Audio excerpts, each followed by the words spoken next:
Well, it is Wednesday morning at 10ish, and that means it's time for, I keep moving this around here, relaxing painting with dice and dungeons. And it's an interesting Wednesday morning. We are currently at the very top, just north of the top edge of this huge storm that's pummeling through the middle of the country. So far, we've had this tiny little dusting of snow and a little bit of wind, but the predictions are that it's going to be kind of nasty. So I'll just start off by saying that, probably not, before noon, but maybe later if the storm moves north, we might get hit. So if suddenly this stream very abruptly ends, it's probably because our power went out. And that would be too bad. That would be unpleasant. But just to give you a warning that we are on the edge of that storm. Those of you who are right in the storm, it looks like it's going to be pretty bad. There's a lot of rain. If you're in the rain, okay, that's one thing. But if you're in all the sleet and the freezing rain, that's really miserable. And can make travel next to impossible, and it starts bringing down wires and trees and things. So that's what I'm hoping here, is that we will at least avoid the freezing rain. The snow and the sleet, okay, we can live with that. It's Michigan, right? So just a heads up on that. And it is time for a flip. And I keep running out of things to flip. There just isn't that much anymore. There's these brushes.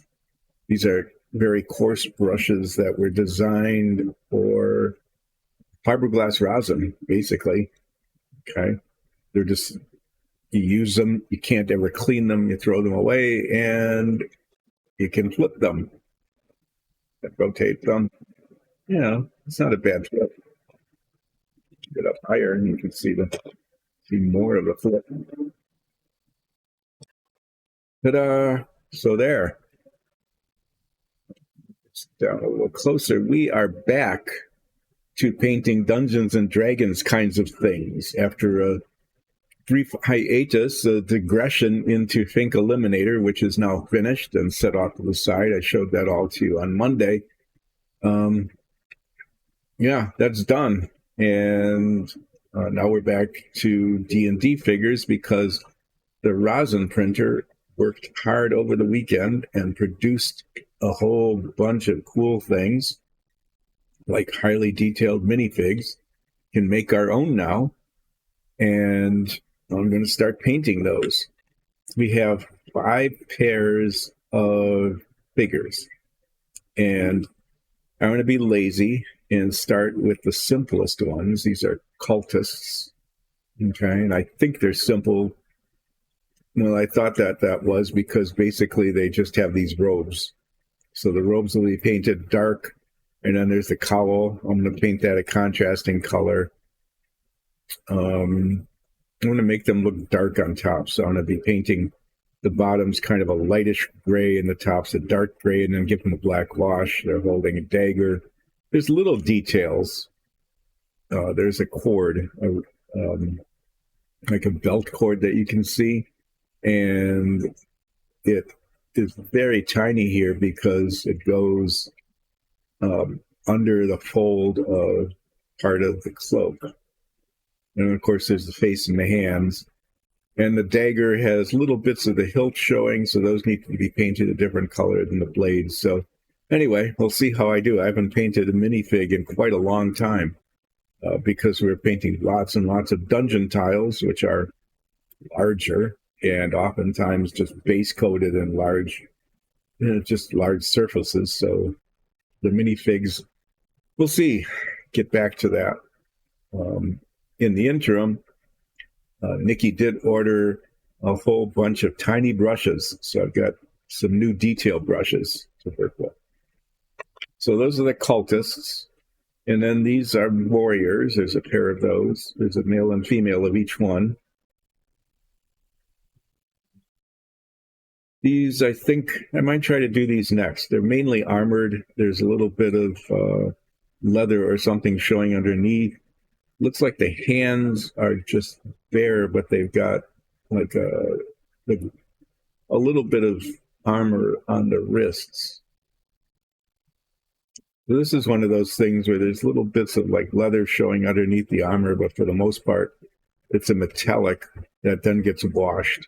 There's no face, so that makes it easier. And then there's the sword. So these will be pretty utilitarian, other than maybe a flamboyant color for the cloak. Do one color on the inside and then the other outside. They're male and female. I could do them like red and blue. That would be wrong. But I don't know. I don't know if I'm going to make them individual with the cloaks different colors or not. We'll see. So there's those guys. Those are pretty cool. Then we've got these. These are firecasters. If you look carefully, if the camera focuses, in their right hands, there are flames. And those will be an interesting challenge to paint. Bit of there. Yeah, and they've got all sorts of little details on them, pouches and buttons and straps and boots and cloaks and hats. Hair shows, so those will be interesting to paint. We've got these guys who are maybe druids. Okay, does this not get primed very well? Looks like the front of it didn't get primed, or that's the color. Yeah, I think these might be druids. Again, there's big, long, flowing capes and things. Lots of pouches for reagents. And staff. Is this staff broken off? It almost looks like she was supposed to carry the same sort of crook as he is. And it's just not there. So maybe it either didn't print or it broke off somewhere along the way. So we're going to have to do something about that. And what we could do about that, other than reprinting the whole thing, is what I did here. And you can see that this is primed, but that the sword is a slightly different color. Okay. And that's because this sword blade didn't print, and I manufactured a new one. And it's not quite the same as that, but it's pretty close. So these are like ninjas. He has a mask on.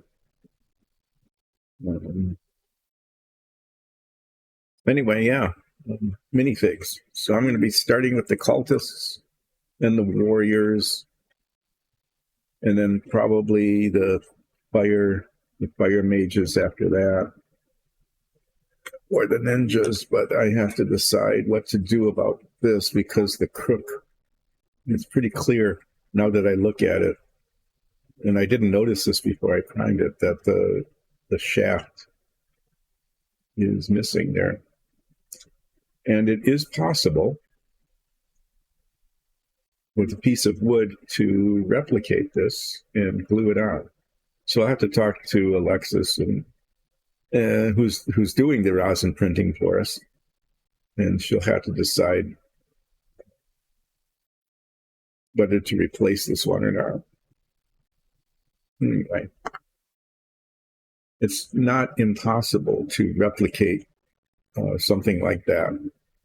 I would probably, because it's bent like that, I can't use a toothpick like I did with the sword because it's not straight. Probably need to start with like a popsicle stick and just carve it and shape it, and little files and sandpaper and stuff on soft wood. It's not impossible to do, but we'll have to decide. What to do. Some of these are pretty fragile. I remember Zoria's original minifig. Zoria from our D&D campaign.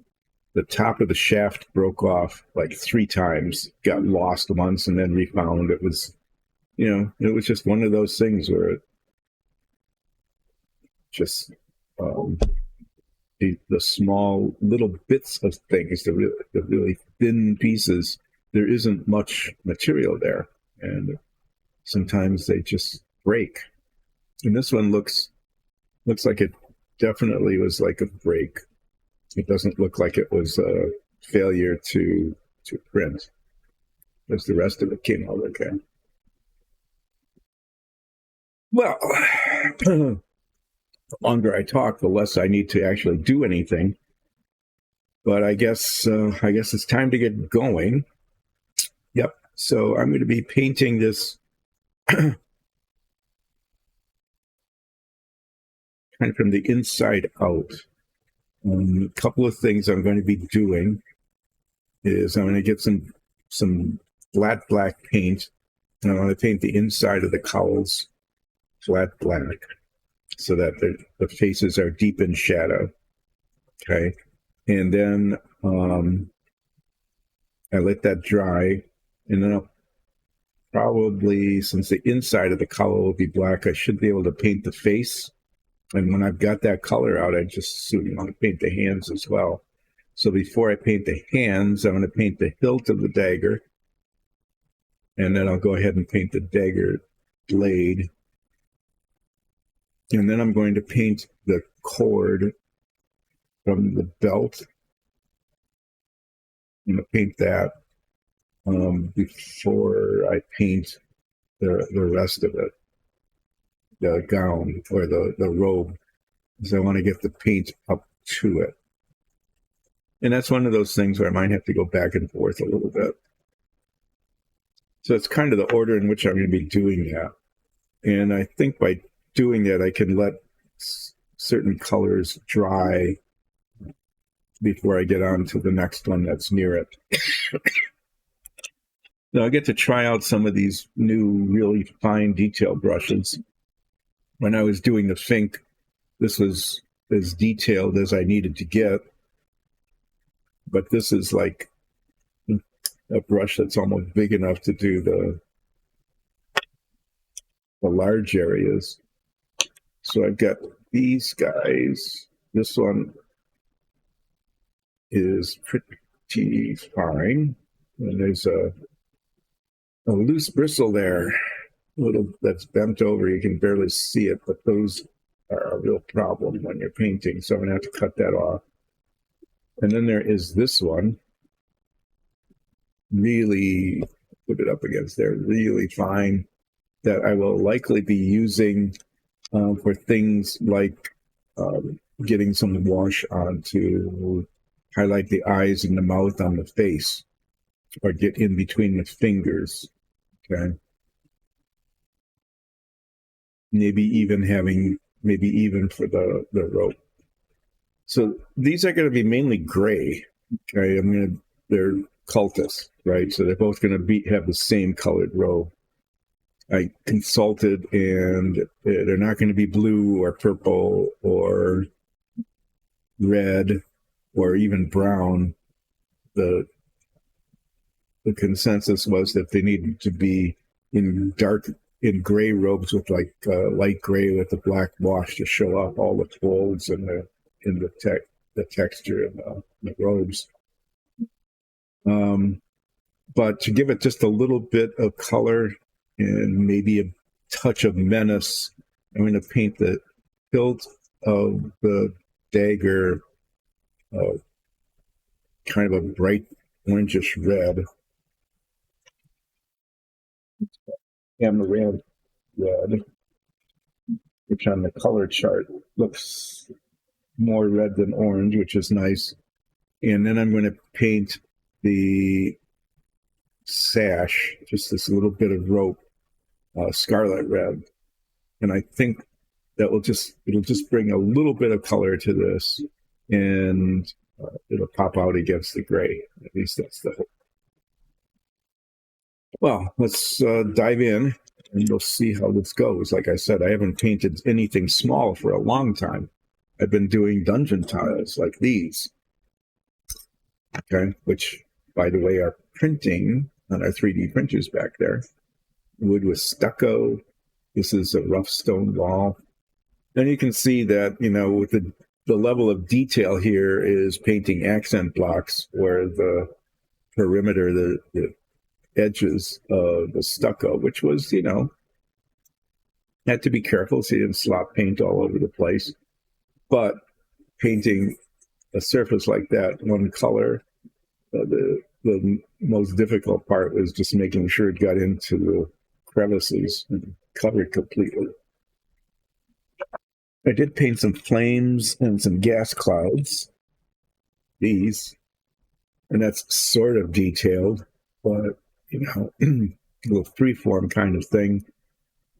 Not the same as these, so little out of practice painting tiny things. Let's see how this goes.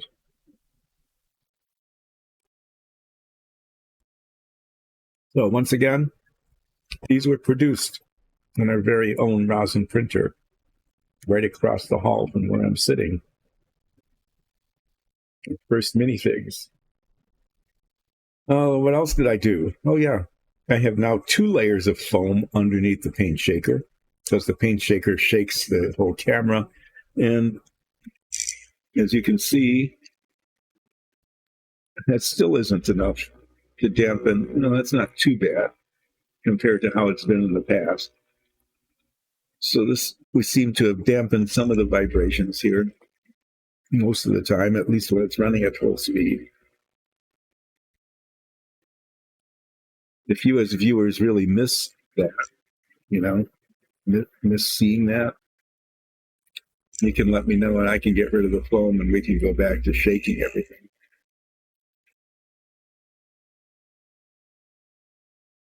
Okay.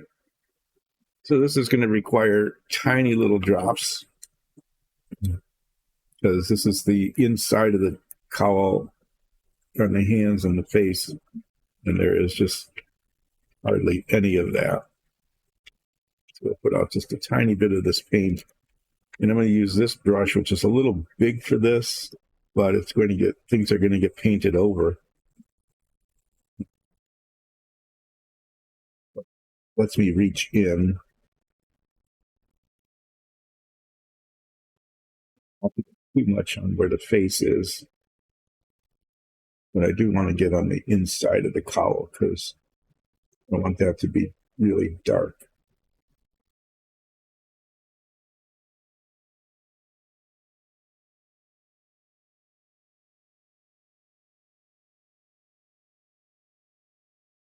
The stage of painting is always a little messy, right? Getting kind of the base coats on. So it's on the face, but I'm not too totally concerned about that because I'm hoping that the color I chose will cover. And if it doesn't, well, then that's why we do 2 coats.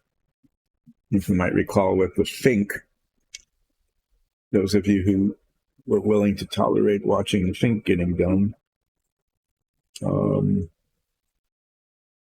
the whole body color was orange and that whole thing was 2 coated.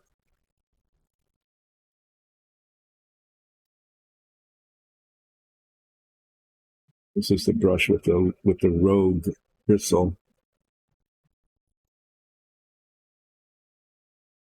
On the outside a little bit. I'd rather go a little too far and then paint up to it than go the other direction and have to come back and do little touch-ups. You can just see this little bottom of the sleeve there. That's going to be shadowed as well.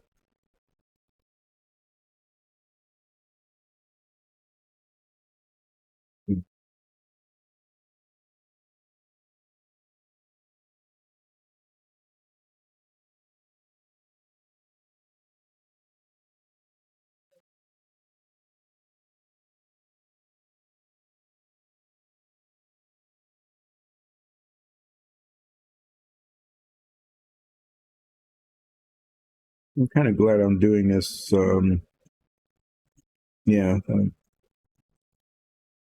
It's going to take a little while for me to paint tiny again.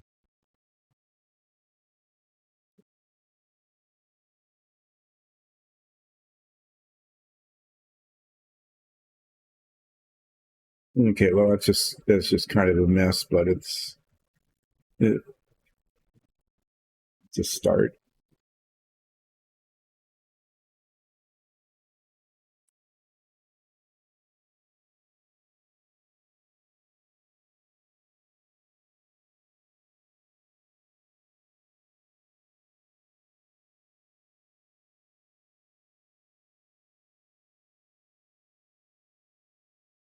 Well, so I'm doing this and painting around the inside of the cowl here. I was thinking of change my mind about I want to make these guys look kind of pale and ghostly. I think that's the look I'm going to go for in terms of the skin color.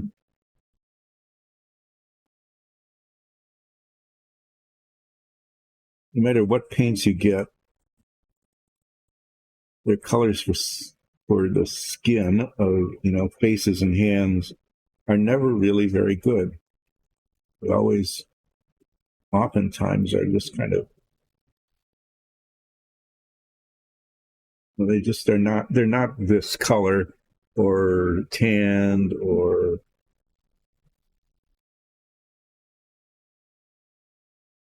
African or Indian or just, I mean, it's like there are thousands of different skin tone colors, right? And none of them are replicated in the paint sets. They all just look, more often than not, they look orange. You just end up with orange people. None of the rich, like, even sort of copper tones or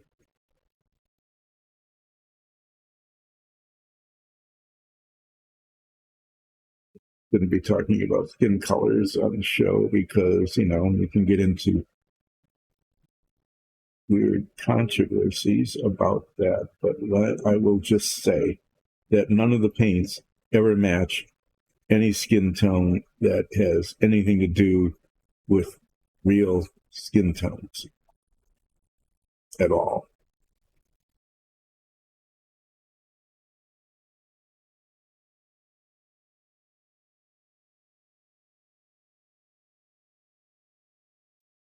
Okay, well, that took a long time just to slap some paint on the inside of the sleeves and the cowl, but paint there. I have relaxingly painted something. The background music isn't playing. Well, I did launch Spotify, at least I thought I did. Let me just look again.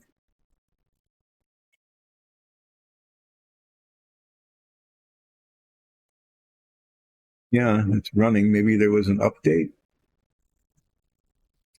Oh,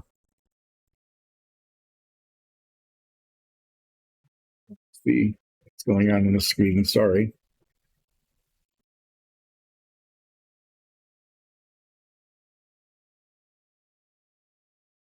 There's a little bar creeping across the bottom of the screen that is saying there's like 4.5 minutes left for something.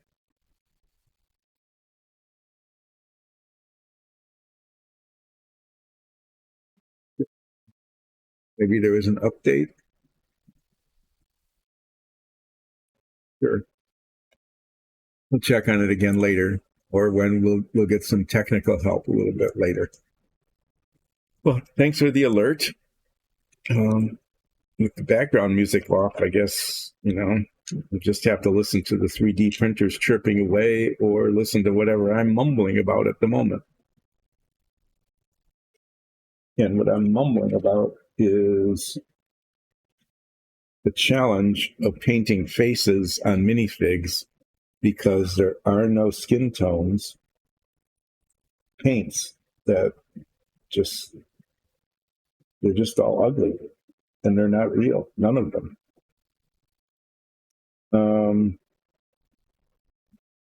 So I guess what I'm going to do with these guys is I'm going to use either flat white or ivory, and then pick up with a brown wash and try to create some sort of sense of, not looking awful. But they're cultists, so I don't think they get out. Thank you. Yeah. At least who appreciates the rambling. So I don't think they wear these cowls and cloaks and everything, and except for their hands, their hands might see some sun, but I doubt that they get out very much in the sunlight. They're probably not like sunbathers or anything like that. So it's real likely that they're pale. And even though that's unrealistic in terms of color, I can do pale.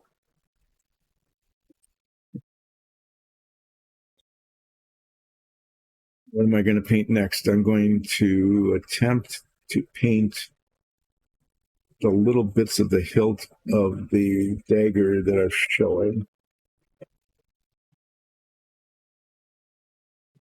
It's this orangish red color. It's like even 2 layers of foam don't completely eliminate all the shaking on the camera, but it is less. It's not quite as disorienting as it has been in the past. Yeah. We're going to ramble on about amaranth red and the tiny little bits that will show up on the hilt of the dagger here.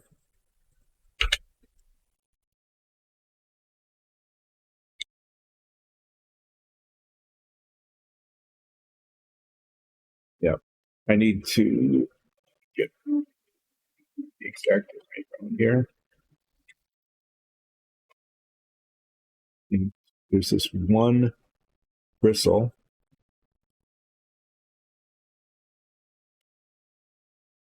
Yeah.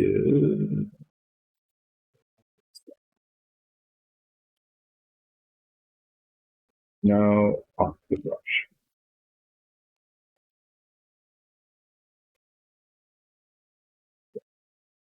Someone knows about Spotify has a moment and comes down to do technical assistance to see if we can get the music working. If I flip that on, do you end up seeing the Spotify screen? It only seems, no, I think it thinks it's playing music. I'm not sure why you're not hearing it.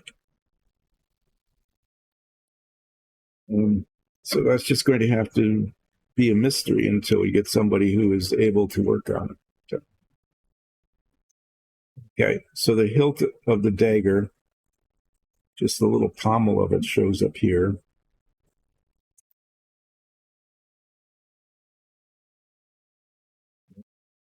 Paint all over the cowl.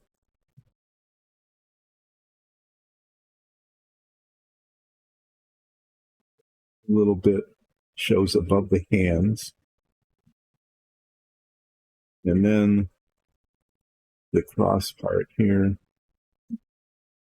under the hands.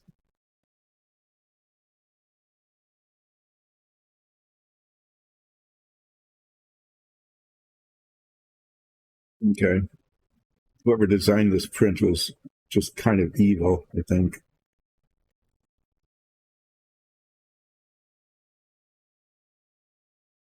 Doesn't seem to show on the other side on this one. On this one, you can see it on both sides. It's under the wrist here.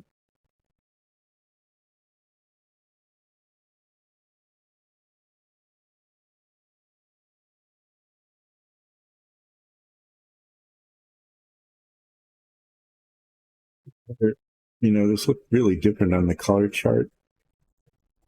It looked red. No, it just looks orange, and I don't want it to be orange. Might after this dries, if it doesn't darken and look a little bit more menacingly red, I will be painting it over.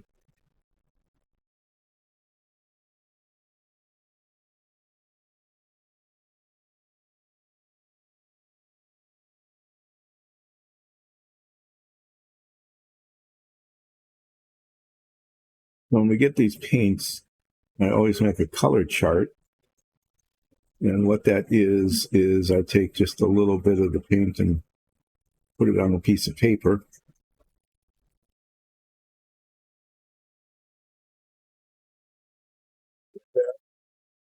See what the color is supposed to look like, because it often doesn't look like it. Well, the color changes quite a lot. But yeah, that's amaranth red, which is supposed to look pretty red. And if it doesn't, I'm going to switch to dark vermilion, which is definitely red.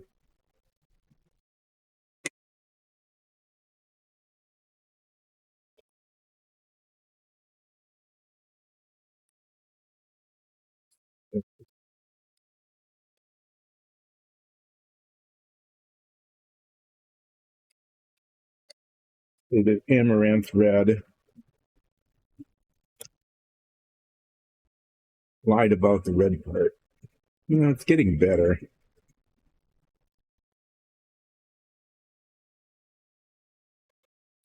But it's still way orangey compared to what I was hoping for. So go over here to this thing and my big paint wheel. Let's put the vermilion red.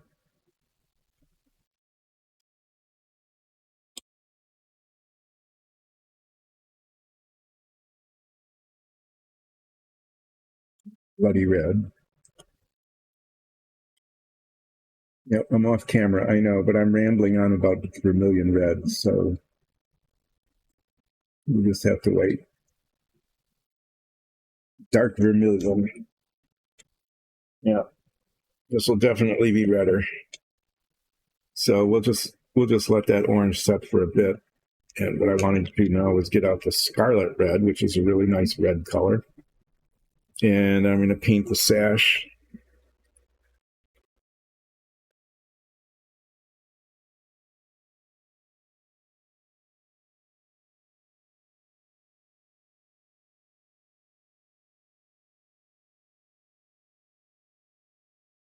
Yeah, do you like the buzzing noise of the paint shaker?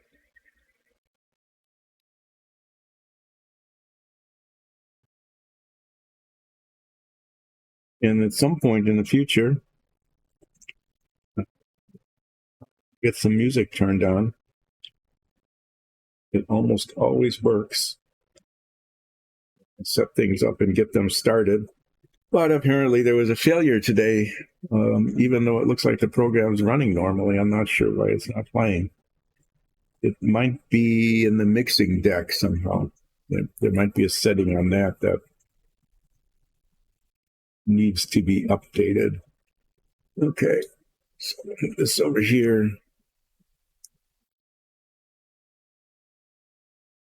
I'm painting this cord down, side and the top. Paint it a little bit over into where the gray will be. So I want it to be covered. And of course it's like underneath the blade there.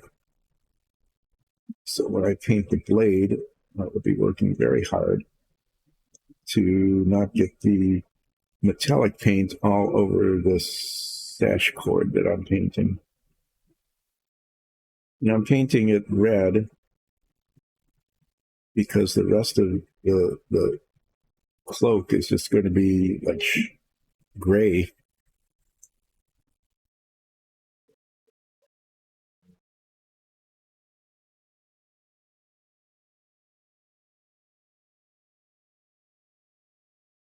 The cord is not that big.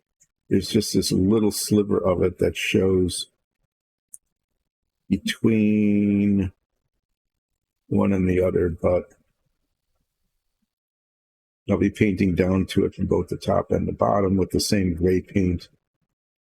And that this line will then become very well defined, probably. But this is like the only bit of color on this whole cultist thing. That's what happens when you're a cultist is you end up being kind of colorless. To see how that forms underneath here. Getting that line right. You can't really tell if there's supposed to be a knot there that comes across the top or whether, yeah, and then painting down underneath there, that's going to be a pain in the butt. So one thing you have to say about these rosin printed minifigs is that they are incredibly detailed, and that makes painting a challenge.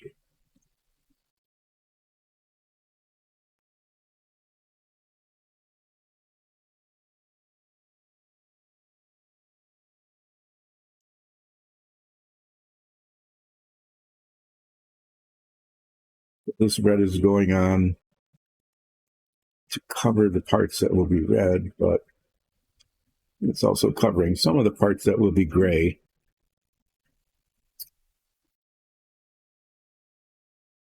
This line will become much thinner and better defined when the gray paint goes on. So when I'm painting the base color of the robe, I'll use maybe even a teeny tiny brush to define the top and the bottom around the sash here. Use a larger brush to fill in the whole big bottom of the robe.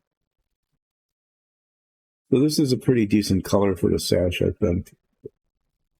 Hold the robe together, and it will show up against the gray pretty well, even with the black wash on it.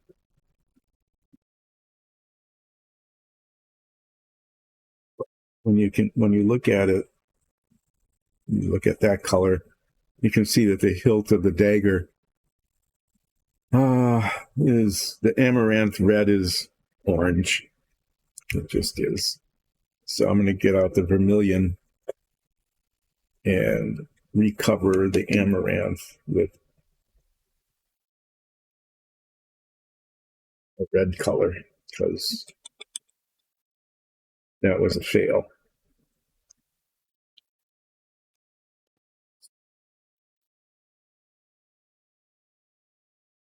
Let's stir up the vermilion. So while I'm doing this, let me tell you about Dice and Dungeons. I'll do that now and maybe after the break as well. So we started out as a group of friends who wanted to play a Dungeons and Dragons campaign that Alexis, our dungeon mistress, had created over a period of many years. It's an entire world, just this huge world filled with interesting characters and places in great detail. And she's wanted to play this world for a long time. And so we agreed to get started. We started doing that and thought, well, this is really kind of fun and it's going well. Let's stream it because, people stream their Dungeons and Dragons campaigns. And so we started to do that as well, recording it or just streaming it live, I think. Even we started on Sundays at 2 and all got together and did it live. And it was a lot of fun. And that campaign continues to this day on Sundays, I think 3 Sundays a month. with a live chat at 2:00. And it would be really cool if you gave that a try. It's reposted on YouTube, and you can also listen in as a podcast. Because we have a lot of dialogue, there really isn't any dead air. I mean, other than when sometimes we're just stumped. You know, if the party is stumped, we might spend a few moments being speechless, or sometimes something happens that literally leaves us speechless. But you would share in those moments as well and understand why. Anyway, so the Dungeons and Dragons campaign got going and continues to this day. And that is what Dice and Dungeons is primarily about. So how did all this start? Well, this started because we got a 3D printer. One of those three back there is the original 3D printer. And instead of just playing with, flat, kind of two-dimensional things on a flat playing surface, decided it would be kind of cool to actually produce, like often see nowadays, 3D features. So started producing pillars and walls and tents and fires and boxes, crates and barrels. No copyright infringement there. They were just crates and barrels. Barrels and crates, I'll say it that way. Stay out of trouble. Barrels and crates. And got a few paints and started painting them. And then got some inks and washes and started washing them, and they came to life. And we, watched some tutorials about painting and how to make things look better than you would if you just put a flat coat of paint on. And it just exploded. So now we've got huge dungeon sets, all sorts of dungeon sets with cool features like this one. It has a trap door that opens. See that underneath, we've got little things like tables that can be, it can be a bar or a counter in a shop. Lots of different ways you can use something like that. We have doors that work.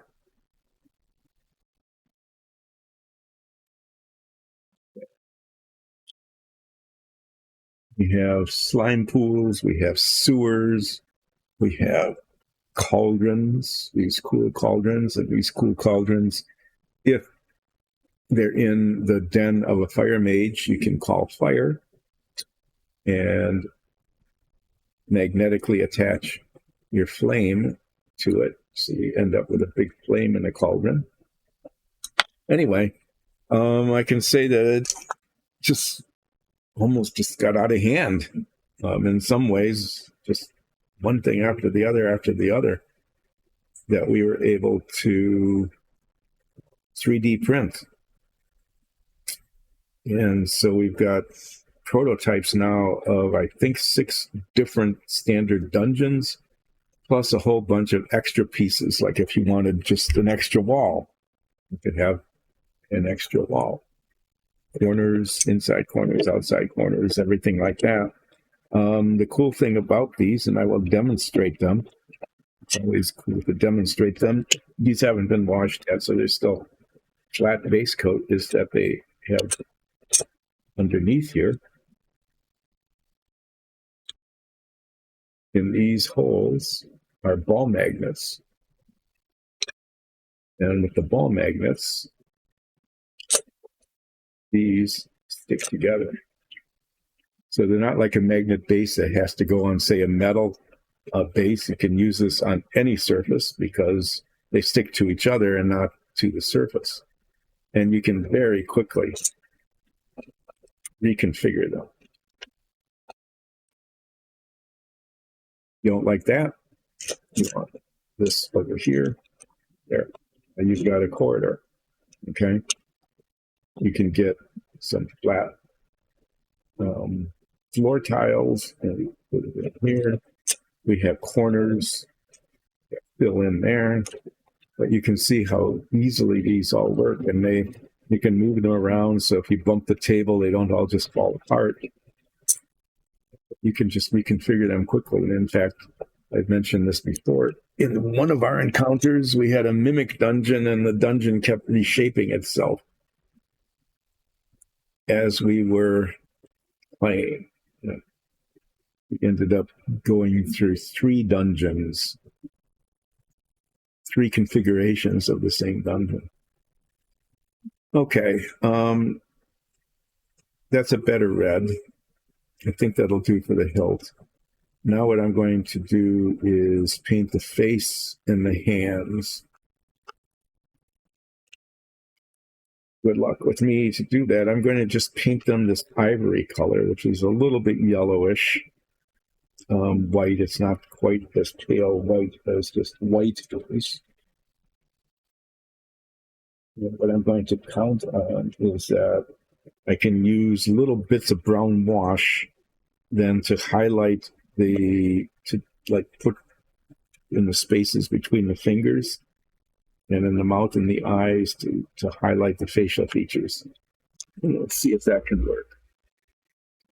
Because there just are no good colors, paints for skin. Straight. To talk to Nikki, who is much more artistic than I am, about what color combinations we're supposed to use to make that work. Okay, now we'll see how we do here. Whether I can get this on the parts of the print that I want it, or whether, yeah. How this will go, we'll give it our best shot. So parts of this, like the very front of the face, that's just not an issue because that's not near anything. But what I want to do is paint enough of the face so that, you can tell it's a face, but still leave. See what I'm going for here is I want this face to be just kind of floating in the black cowl.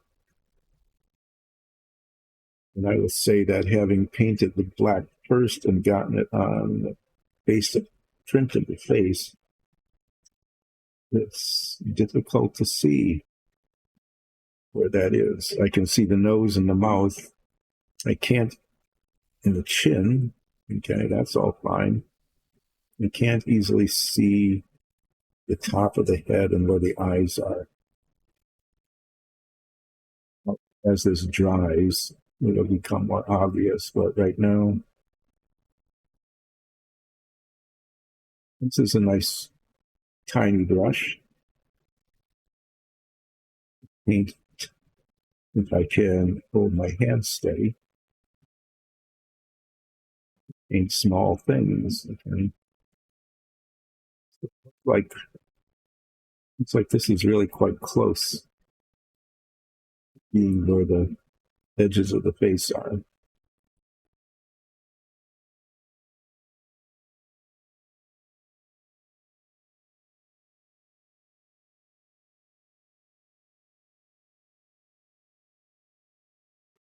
Iron.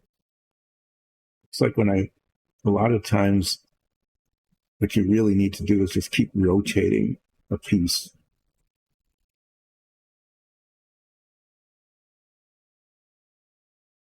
These things look very different from different perspectives.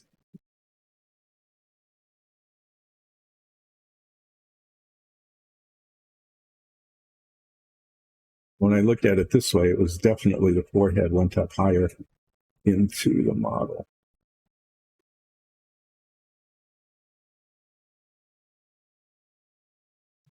Further further along.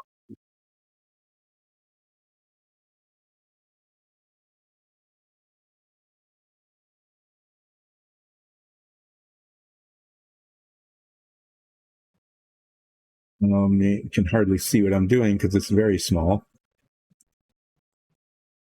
Maybe I should bring the camera down closer. The problem with bringing the camera down closer is it's easier for me to wander off camera.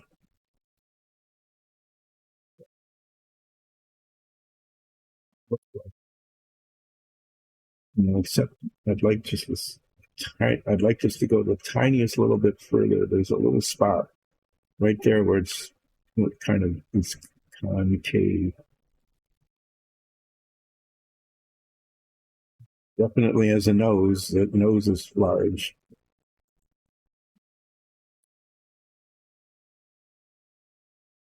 Get the other one. Let's see. Yeah, I'm not sure.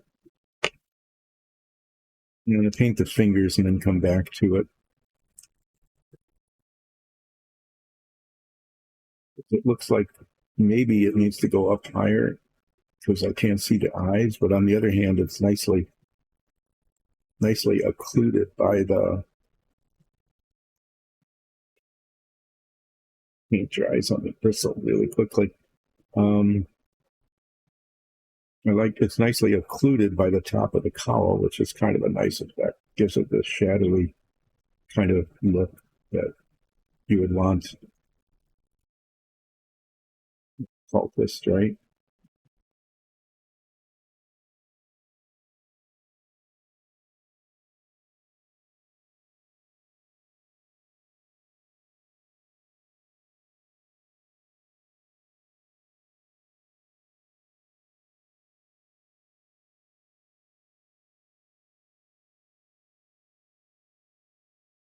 Here too, it's like these hands go up into the sleeve.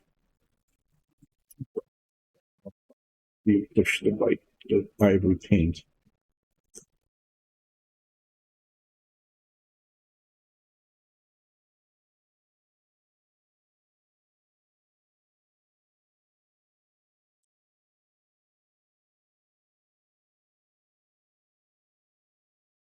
Detail here is pretty amazing. The hand looks like it's actually separated a little bit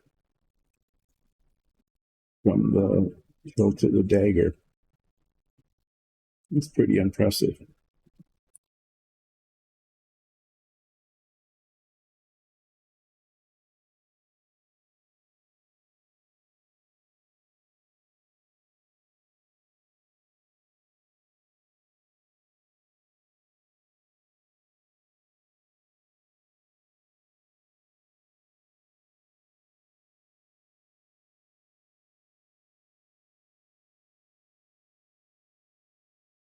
Okay, it's too bad the music isn't playing because I got quiet there for a bit as I was trying to get this hand and the dagger hilt need to be.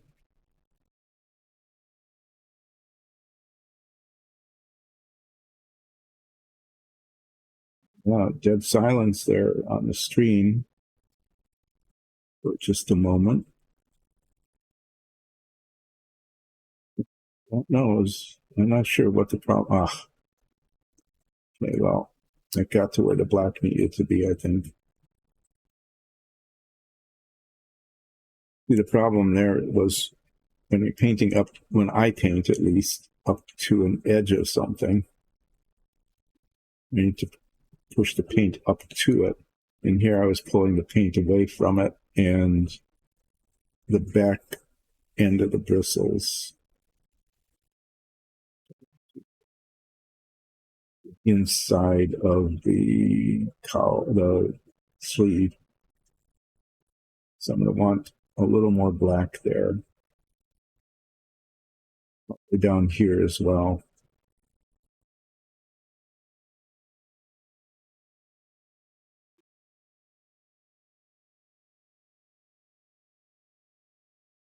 You can still see the fingers. I think this is good.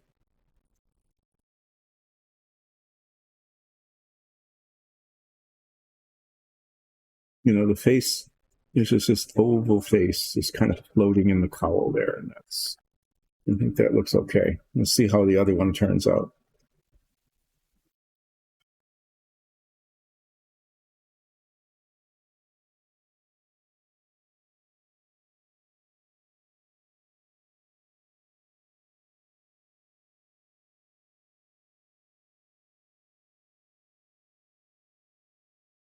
One of the things that has been suggested to me that I really think I need to do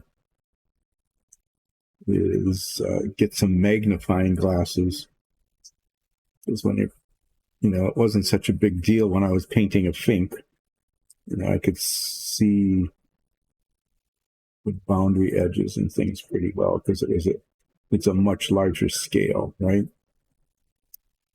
Painting little things like this, especially when the brush is the same color as the paint and I'm pushing up to the edge, you can't really see the point of the brush.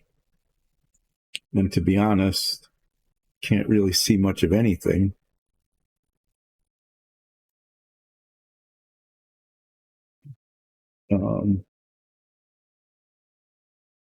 Yes, there's these they're not quite reading glasses. They really are magnifying glasses, like 2x and 3x. And when I'm doing this is when I remember that I probably should get something like that.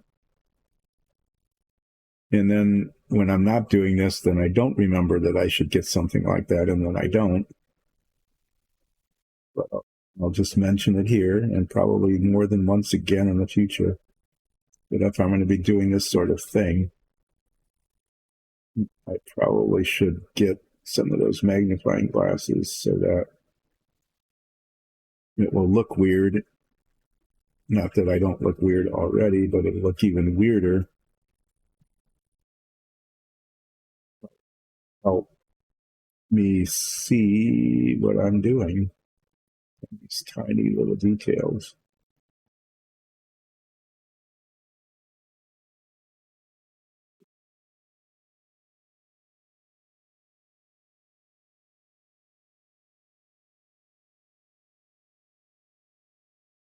This little spot there, and I'm debating about whether to bring the rest of the face up to it, whether to paint back on it. I think bring the rest of the face up to it.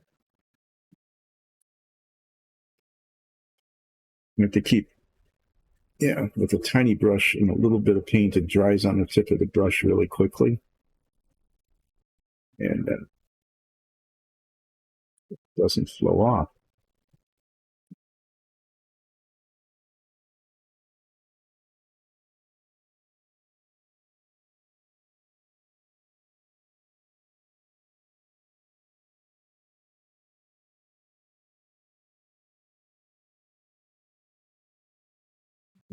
As the paint dries, you can actually start seeing little bits of the face, but that's going to have to be touched up anyway. But you can begin to see that there is, I like that, the face is just sort of floating in the cowl. That's an okay look. Let's see what I can do about these hands.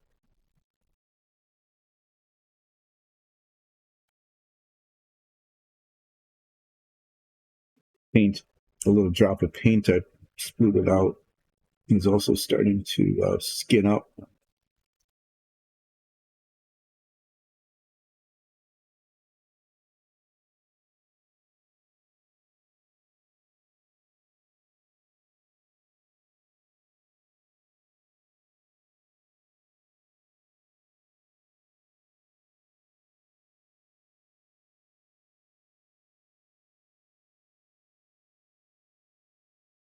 As I look up at the screen and I can see that this is so tiny that you really can't see what's going on.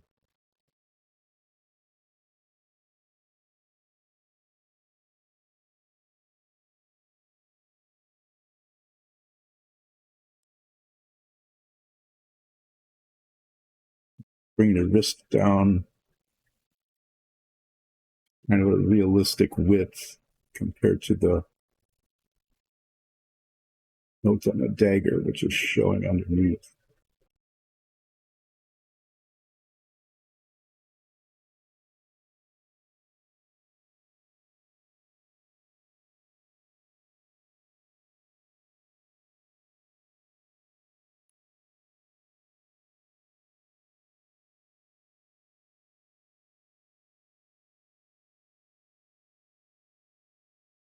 Vermilion red still, it'll do.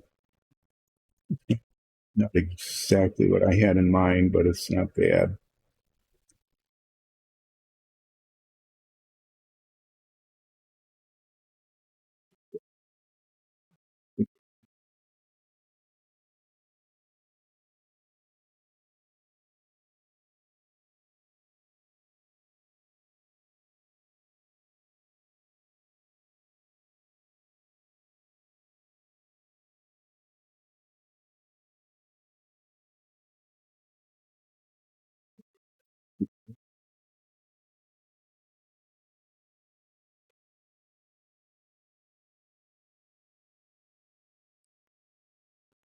Squeeze out more paint just to get the right consistency. Let's see.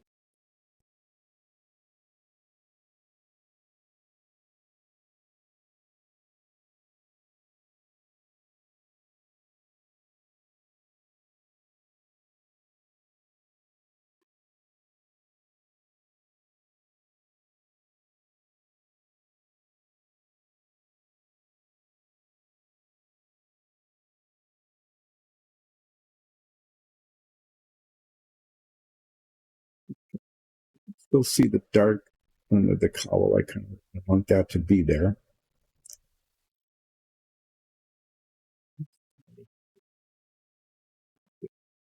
Evenness here.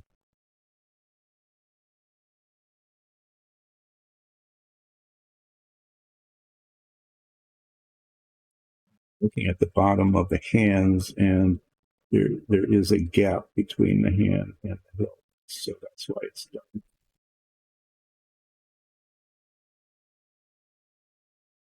I think I got the hands right, and I'm liking the way the face this is shades and disappears into the shadow of the cowl. You might not even be able to see the eyes. It's kind of okay. I would like it to be just the tiniest fraction further on this side.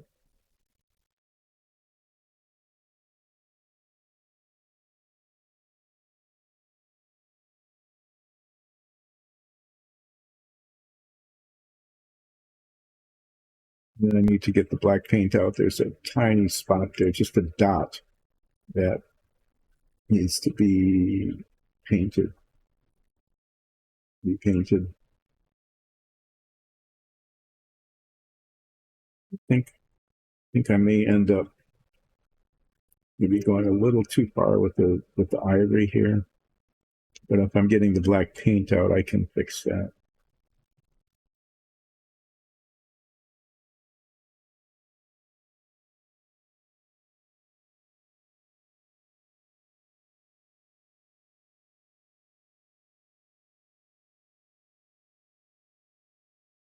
This is another one of those comes really close to being just leave it well enough alone. Just leave it alone. So I'm going to do that, leaving this alone at the moment. And then I'm going to get a tiny spot of black paint.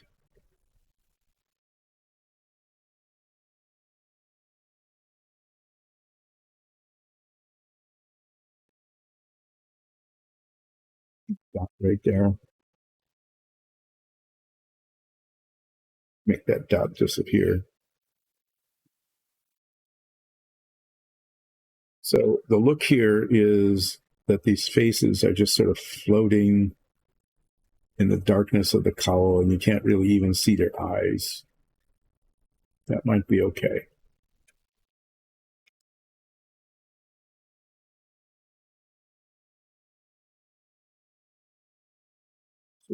So far. Since I've got some black paint on the brush, at least there was. I'm just taking it off the tip of the bottle here. I'm going to fix this.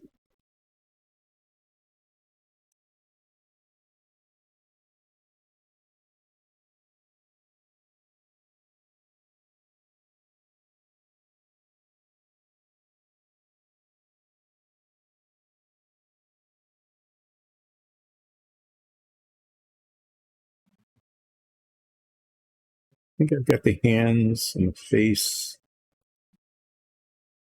I think those will be okay. Maybe just a little bit here. Just went a little too far. Tape that by using the black paint because it'll be shadowed.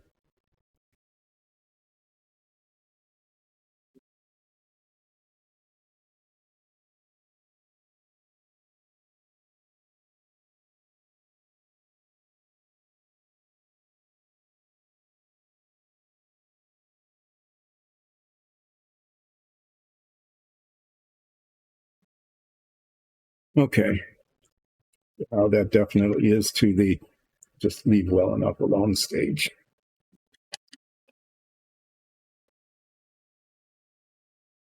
Okay. I'm going to paint the blades of the daggers next. I need to get the paint neatly there. It also needs to get underneath.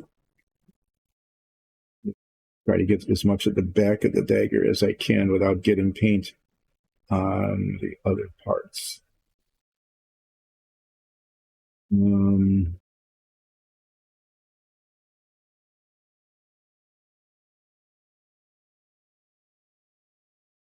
Let that go.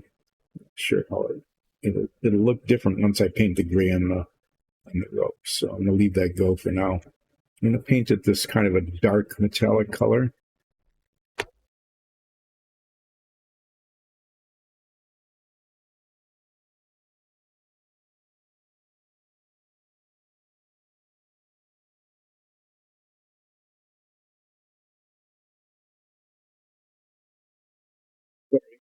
Not paying attention to the chat. I'm glad somebody else was. Let me see what's going on.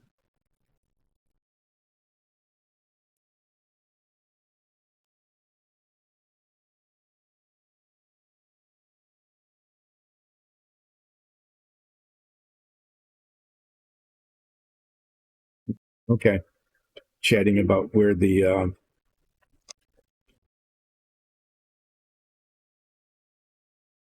patterns for the mini things came.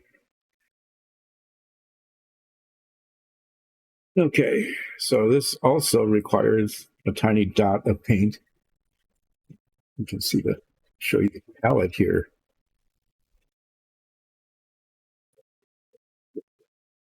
Yeah.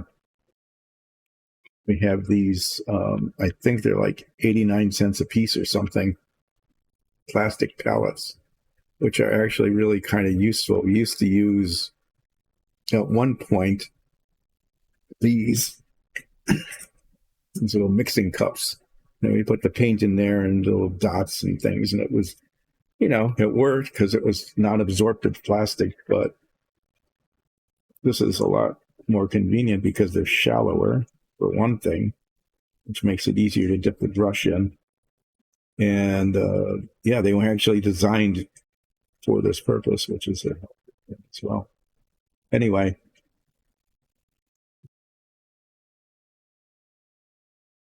being environmentally conscious, I think this palette has been in use for close to a year. The paint doesn't really stick to it, so when we're all done, we just scrape it off. Tech assistance is here, off screen. Hello. To try to find out why the music isn't playing. Or maybe it is.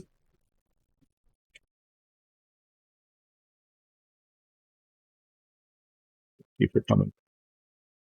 What's going on?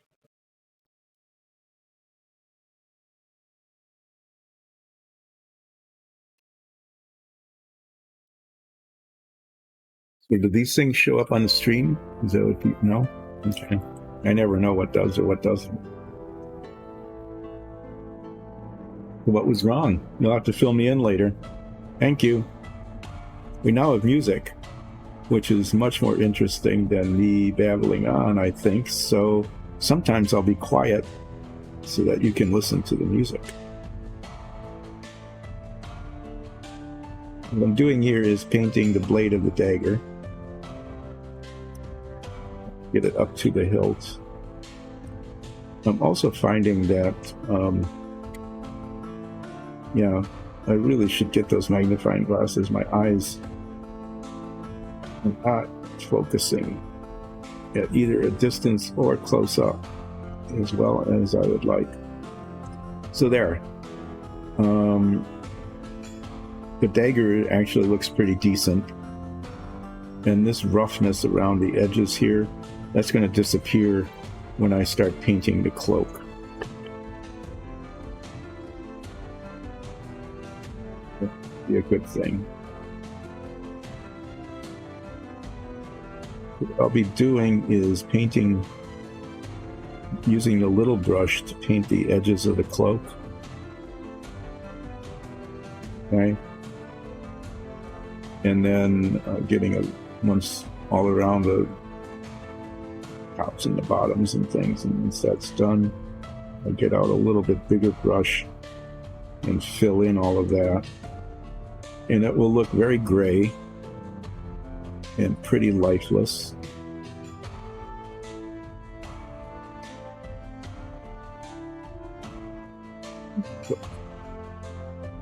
And then the washing will bring out all the folds, hopefully.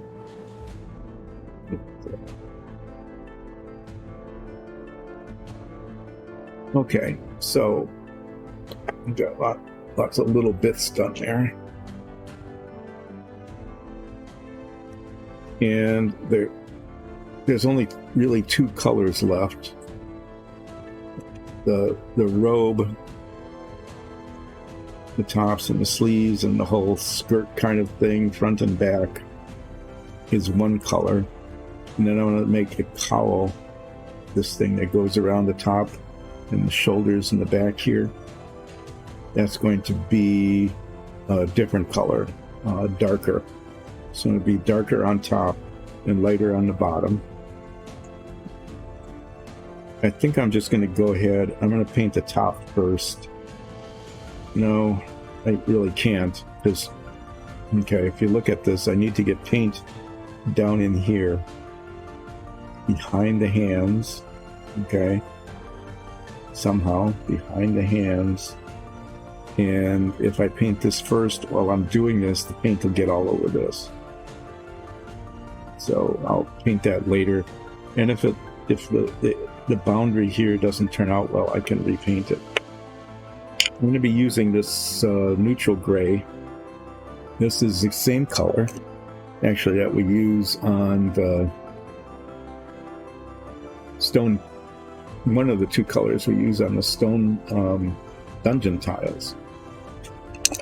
And just to show you, this isn't quite how it's going to look on the cloak, but you can see what happens. It looks pretty lifeless. It's not a bad color. It's kind of a nice color, but if you put a wash on it, it darkens it and makes it look cool. So I'm hoping that by washing the cloak, the robe later, there's all of this really nice detail in all the folds in the robes, that the wash will bring that out without making it look like it's just dirty. Okay. So the most of this is pretty straightforward, okay, including even the back here and under the sleeves, but there's around the hands and the sleeves, but more importantly, all up under here, getting the paint up under there, and down to the top of where the rope, the cinch is. That's going to be, this is the challenging part here, so I'll probably tackle that first. This one is close to being done. Let's see how much paint is actually left in here. Just, I'm not going to use this one. I'm going to open a new bottle because I'm thinking the consistency of this paint might be too viscous for what I'm trying to do. There's enough paint in here, if I put a little thinner in it, that it will be just fine for painting a couple more stone dungeon tiles. But for this purpose, I think it will be a problem. And I'm looking here. I just go up over to the side here and pick a brand new bottle of paint.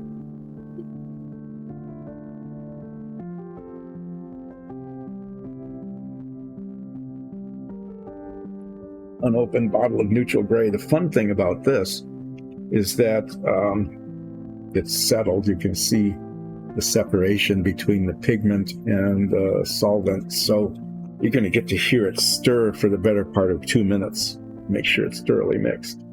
You ready? Here we go.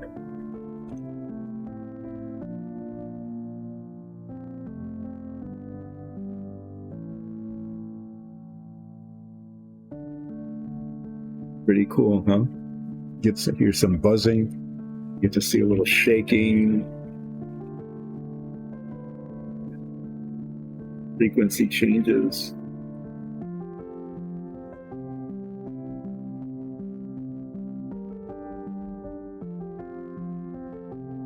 Take the bottle around. Try to get the mixing in different directions.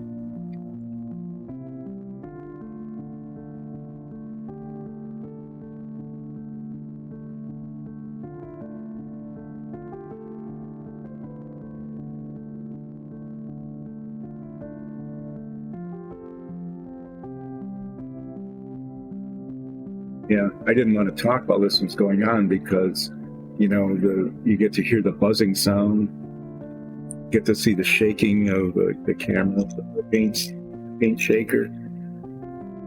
It's about as dynamic as the show ever gets, so didn't want you to miss that. That's my excuse. Basically, I didn't have anything to say. Get to see my hand. Okay, just a couple of seconds more. And we're going to say that is now shaken, not stirred. So speaking of shaken, not stirred,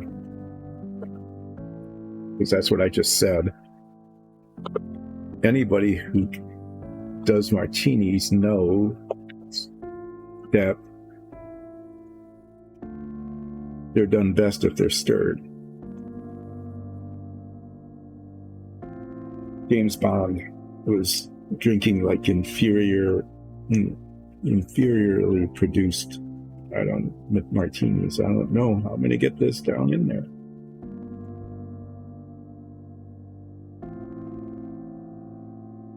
The one is that you can actually see those areas underneath. Maybe if I look at it from under here, paint is almost the same color as the primer, and that doesn't help.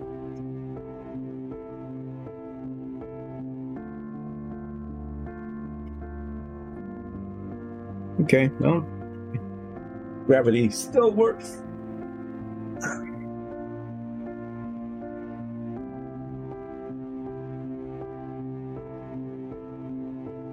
Yeah, so I'm trying to get the paint in under the arms here.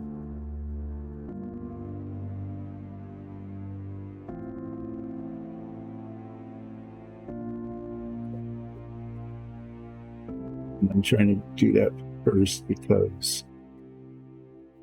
that is where disaster is most likely to happen.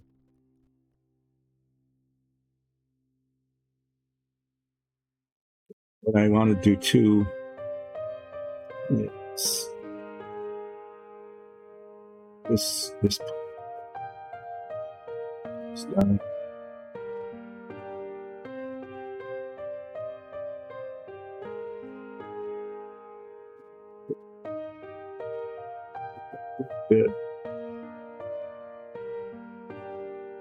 bit of an overhang.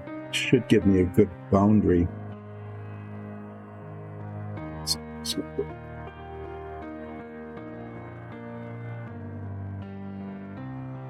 Top of the cinch. Yeah, this is not the same color as the primer, but there is not much difference.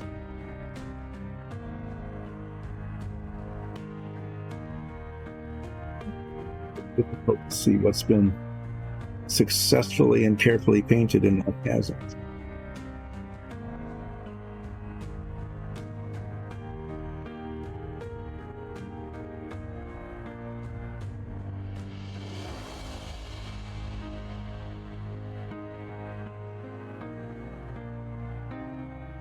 Maybe there's an advantage to that too, in that if I don't get paint under there, you won't know it.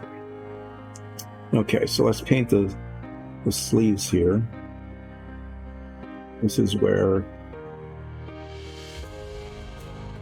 the difference between the cloak and the shadow underneath is supposed to become clear.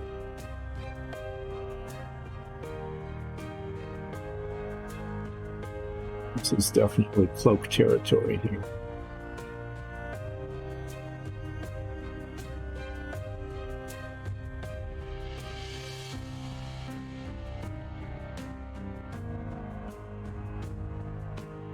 The cloak should go, right up to there. If I come at it from the edge, it goes up to, but not over the edge. That is not bad. That's not bad.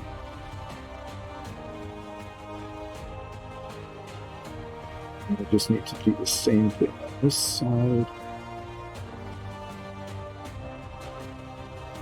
When I'm painting up to the edge, covers up a lot of that black. Yeah, that it should.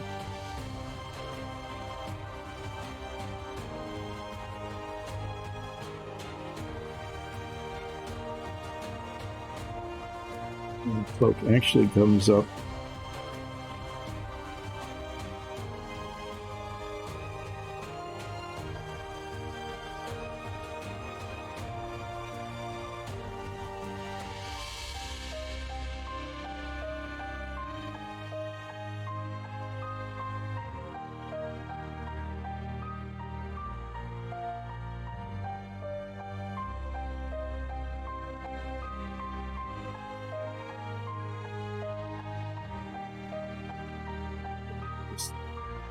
this tiniest little bit.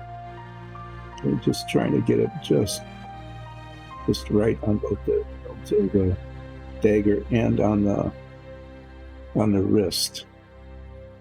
I don't want the wrist to become part of the cloak. Looking, call that a success. I'm just going to paint. As this paint dries, it gets darker, which is nice because then I can see what's been painted and what hasn't. There's a dog down here. Somehow the dog have escaped. I'm going to have to get off camera just a minute because they're going where the cat litter is.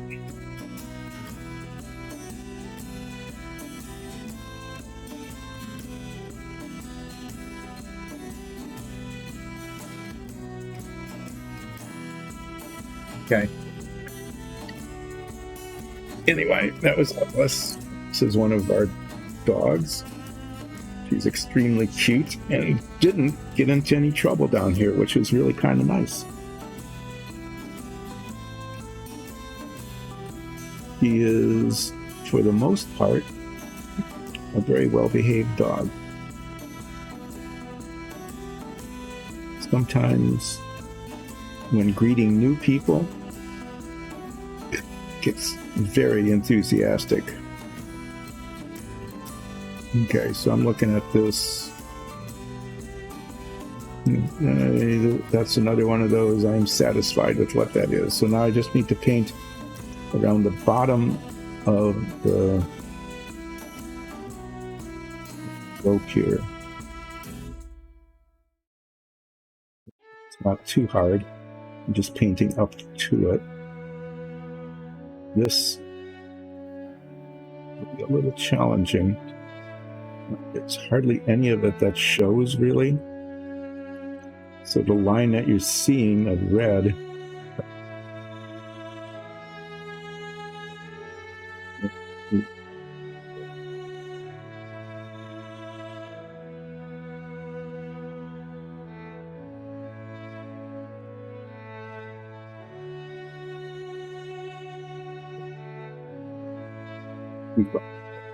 completely.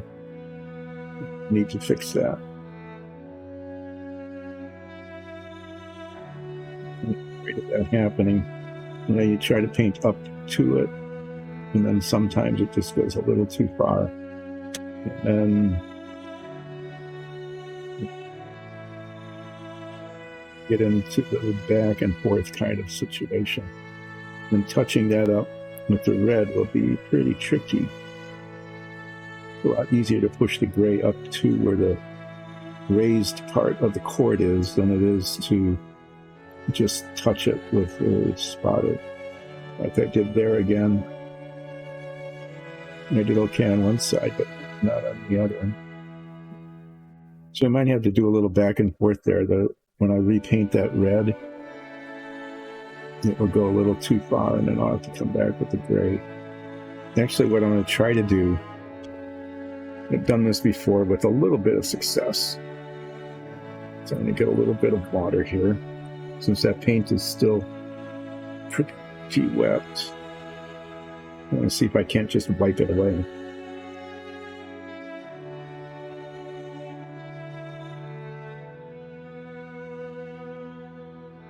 No, I guess not. I'm going to have to get the red paint out again and touch that up.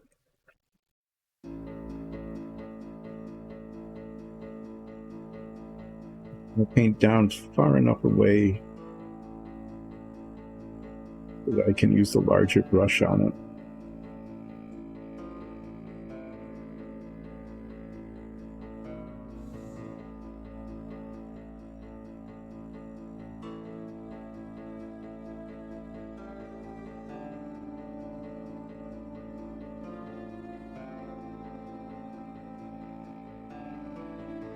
A little bit of red there as well. Okay, so I'm going to set this brush aside. I'm talking about a larger brush. This brush is still smaller. Well, I'm going to use the same brush I used on the Fink, because there's just a large area here.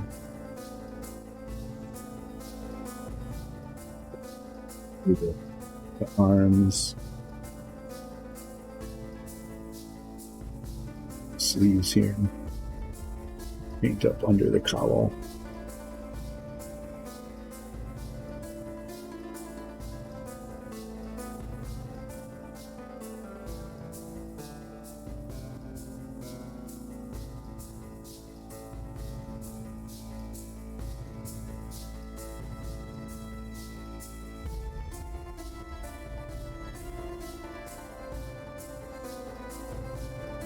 Here, doing this one because I'm trying to avoid having to deal with all the detail of the other models and discovering that that's not really what's happening here. There aren't very many colors here, but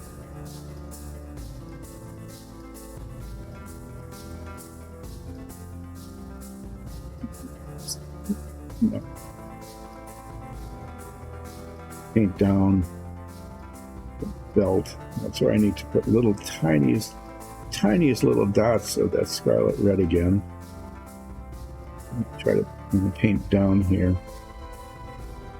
I probably should have put this on one of those model holders, but the base is pretty good. I can hold on to it without real problem.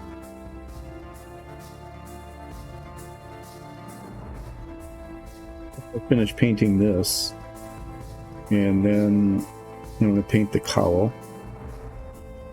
Well, finish painting this on this one. I've got the same thing I need to do on the other one. I'm going to paint the cowl, which will be a darker gray.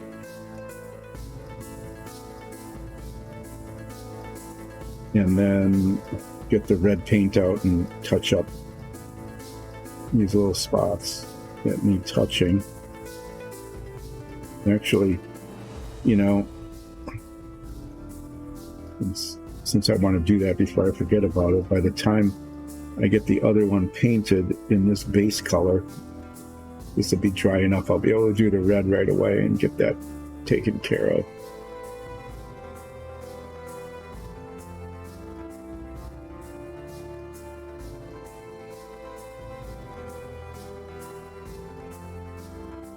It's now base coated. Pull out the little tiny brush again, and we'll see how we can do on the other one. And then we'll come back and do some red touch up there, and then doubtlessly we'll have to do some of the same here.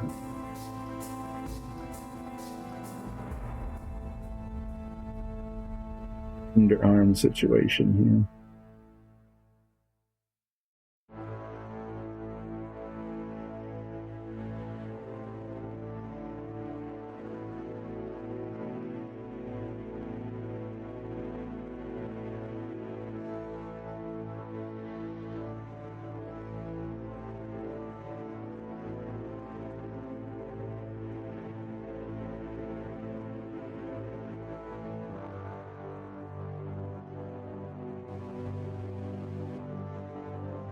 The dagger.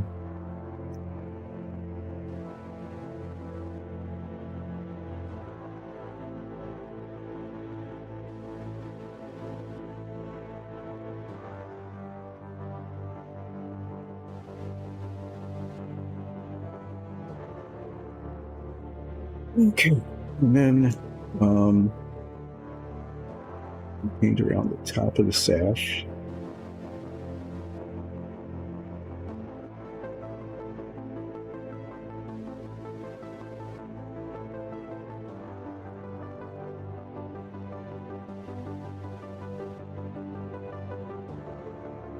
Easier of the two because the fabric is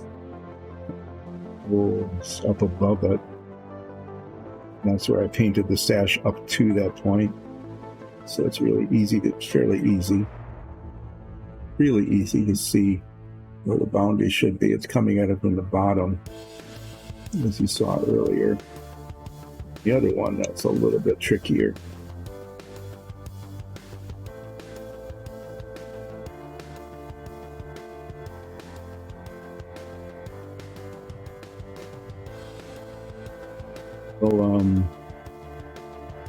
Sleeves here, and the same sort of thing is that. Just paint up to the edge using the flat of the brush. Sleeve it's raised above the hip.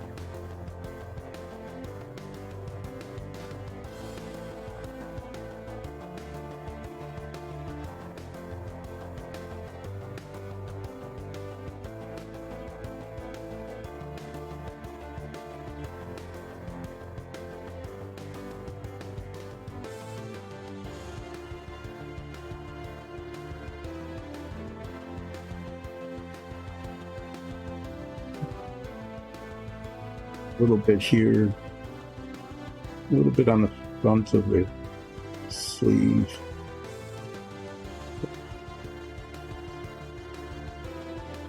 If you want to see the front of the fabric there, right? Okay, that looks okay.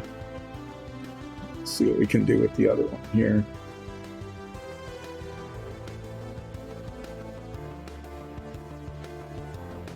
Black paint got way over on the sleeve, so it looks very ragged and weird, but hopefully as this paint goes up to the edge, we'll we'll start to see the way it should be.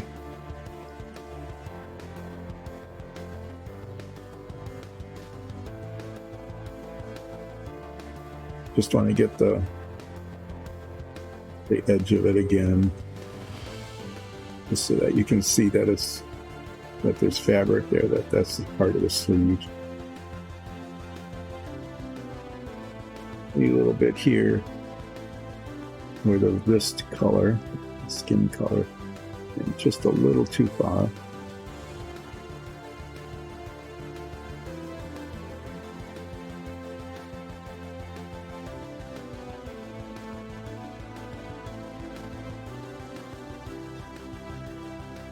I think that'll do. All right, now we'll see what we can do with board here.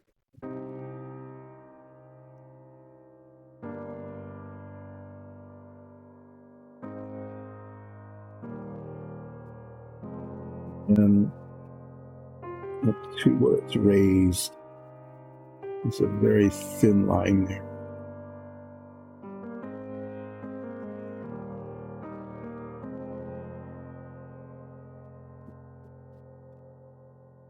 Keeps it from being just this nice smooth line. It just sort of bounces around a little bit.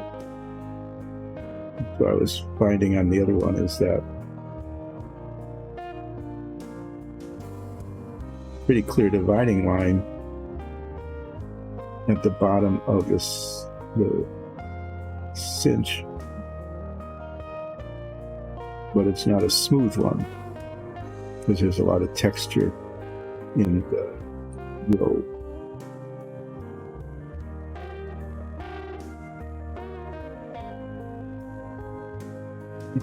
Glide the brush across, bumps across.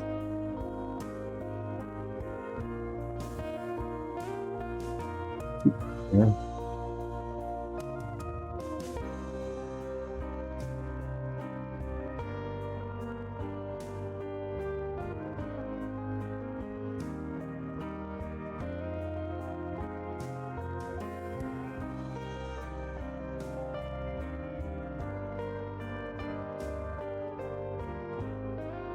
Let me get this into the corner and down the side.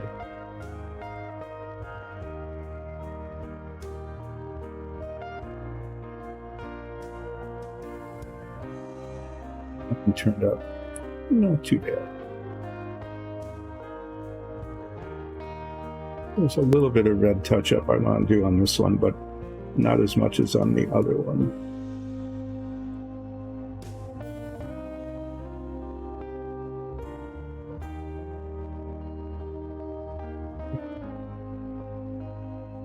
Too bad. So we'll clean this off, get the larger brush out again. Painting the robe, and then get the red back out and touch up the red. And at that point, I might take the break a little bit early. But what I need to do next is I need to do the cowl.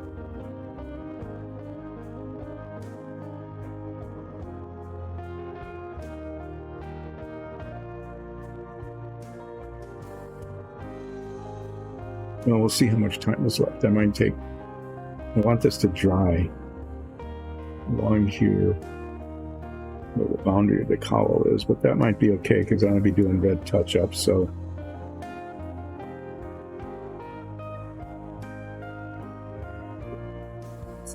paint this robe, rotate the model here.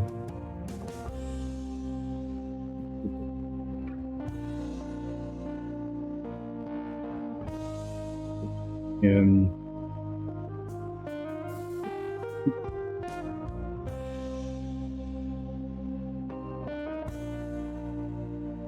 this little dot of red there, you couldn't see it from the top, but you can see it from the side. Again, keep learning that over and over and over again. As you rotate these models, everything looks different. something you thought was covered isn't, something you thought had a really clean dividing line doesn't.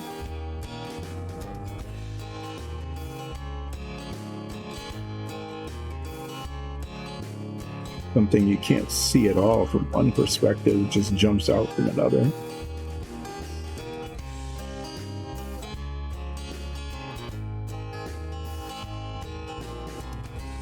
This is almost like painting. You can put paint down and just spread it along.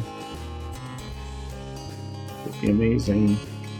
It's not something that's frequently done on these minifigs.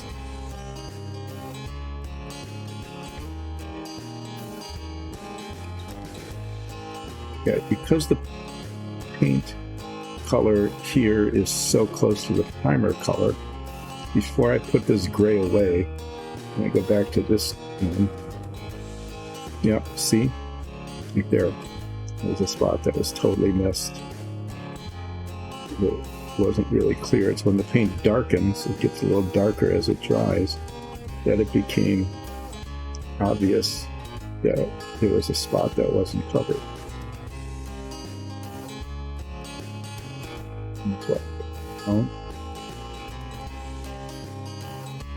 Touching up things like elbows.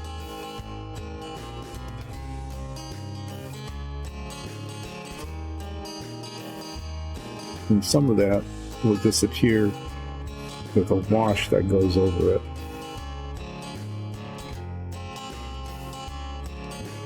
Other spots, the wash will just, if anything, emphasize the issue.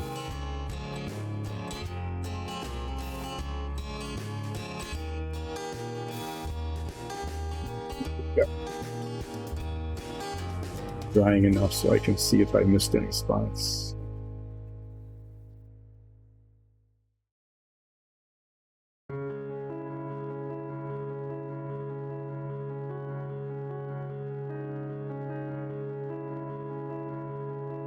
All right, so there's that map, gray.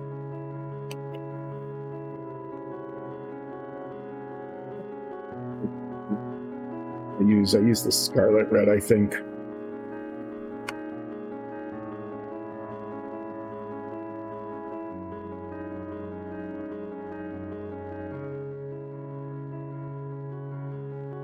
A drop of this, tiny drop of this out. And see what we can do about those spots on this that should be red but are no longer red.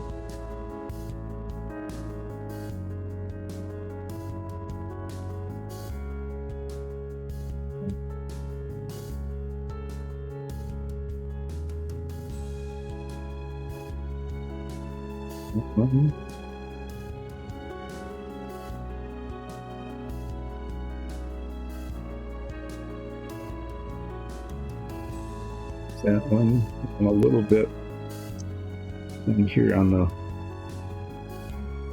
bottom of it.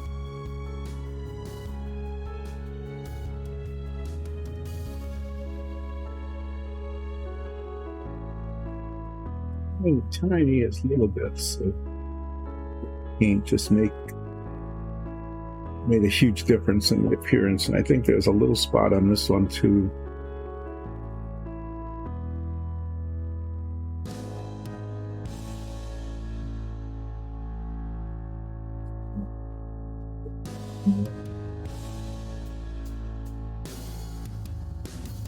You can see it just a little bit.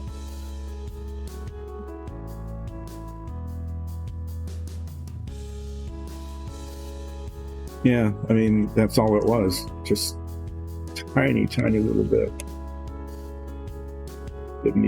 Probably didn't even need to squeeze any out.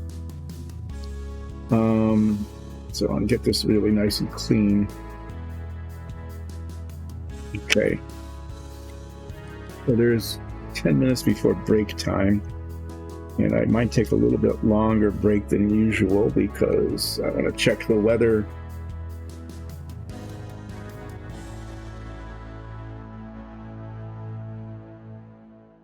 And these are coming along pretty well. I'm probably going to get started on these warrior guys, male and female warriors. And what I'm going to do when I'm upstairs is I'm going to get some advice about the colors of their cloaks.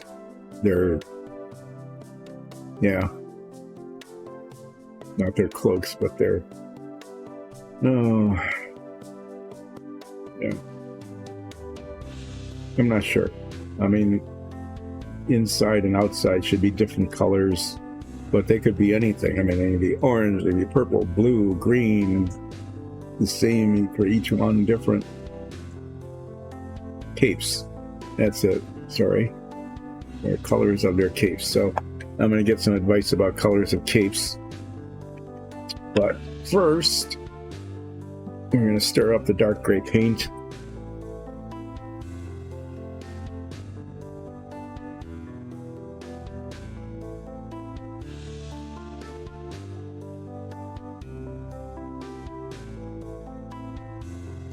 And I'm going to paint the colors. And then these guys will be base coated. And that'll dry.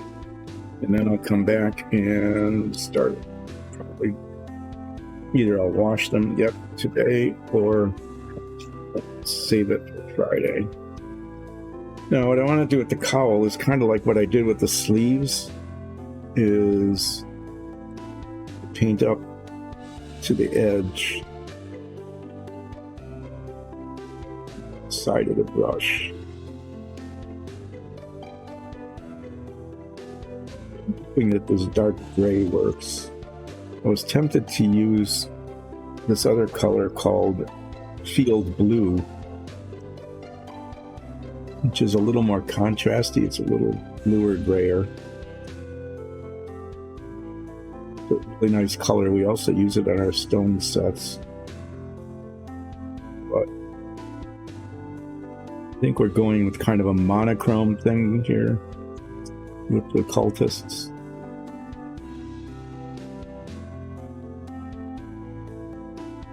Instead of doing it too much contrast with the cowl, we're just going to make it darker.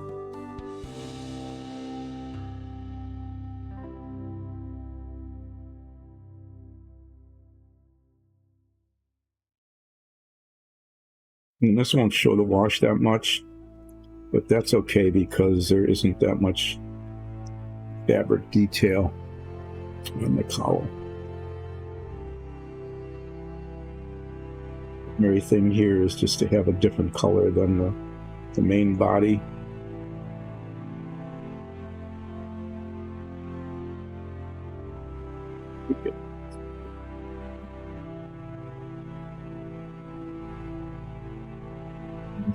Arbitrary line here.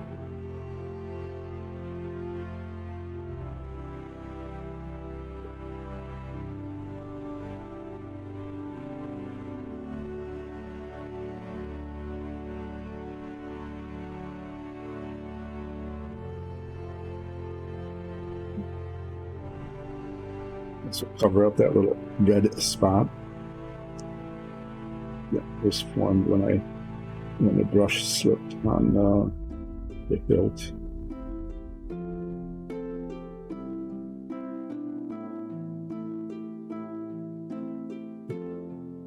Most of this is pretty clear. It's lifted up, but around the sleeve here,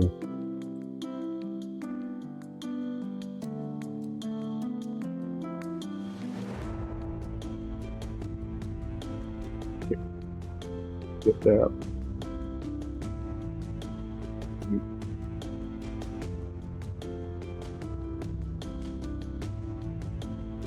I guess I'll go around this way, and then after I get this all the way around, I'll use the larger brush again and fill it in. Little brush, this isn't too bad for that. I don't know, maybe. And I think you just get a smoother finish with a larger brush when you're dealing with a larger area.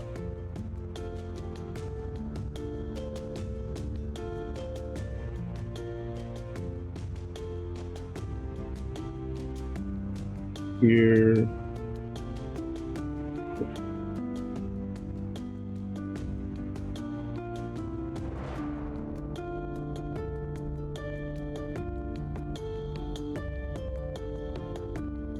This gets quite a bit darker as it dries, so I think the contrast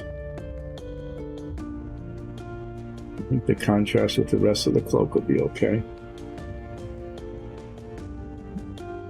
That's blue, maybe. Look at how the face is framed. I think that's okay. Clean that off. Grab this one.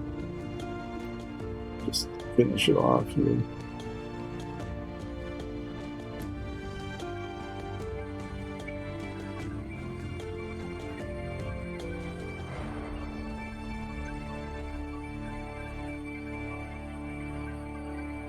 And if this doesn't, after it dries, after the break, I come back, I don't like it because it doesn't contrast enough. I will pull out the field blue and just repaint it with that darker bluish gray color. I just want to see how this looks next to it. I'm beginning to think that, I mean, it's definitely darker, but I'm not sure the contrast is enough. In fact, I'm pretty sure that the contrast is not enough. And so I'm going to abandon this altogether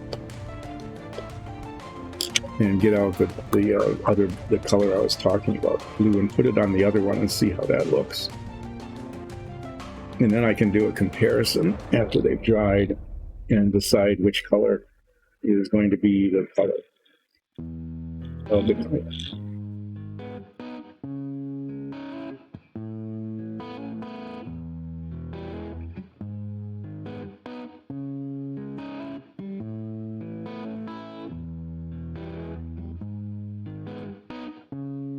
Yeah, so I'll do the same thing here. I'm going to paint around the face and around the edge and then fill it in.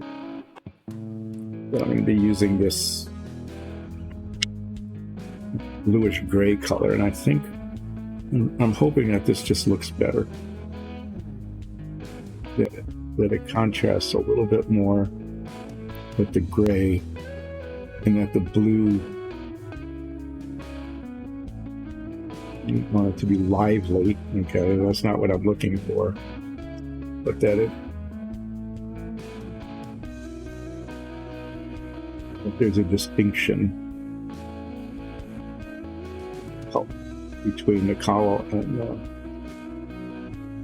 the rest of the robe.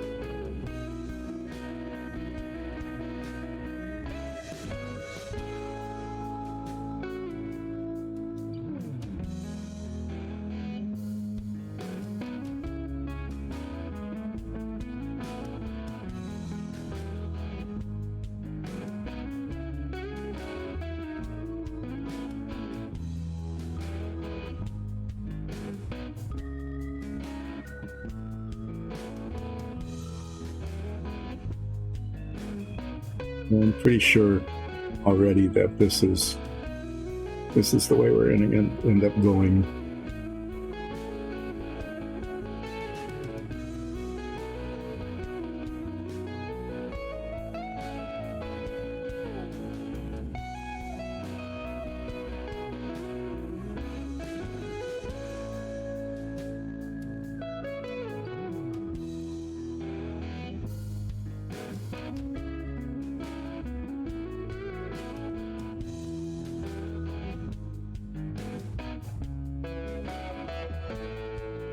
See, you might need to let that other one dry over break before I repaint it, because I don't want the colors to bleed into each other.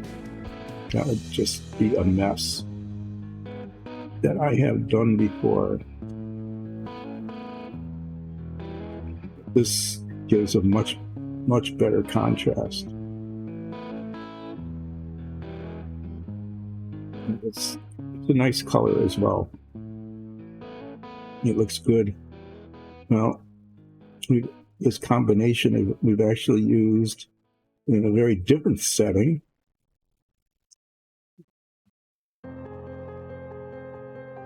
In a crypt.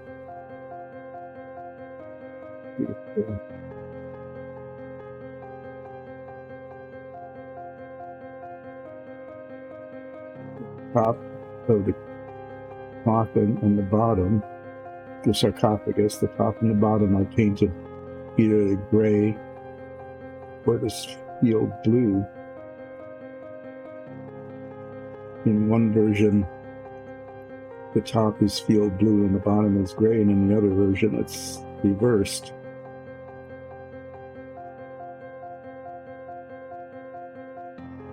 This is much more the look I was going for than this. We'll decide for sure after they both dry, and I can compare them side by side after the break. So I'm just going to finish painting the top of this, top and the sides.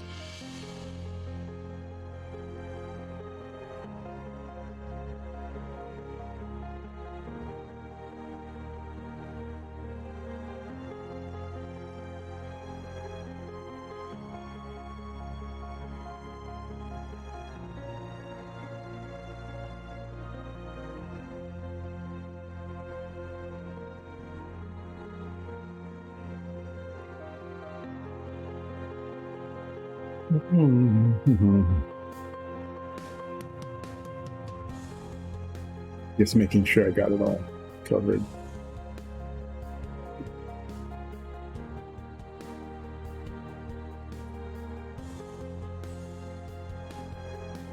Yeah, these are pretty good brushes that Nikki bought for me. Got 4 nice detailed brushes here. In order from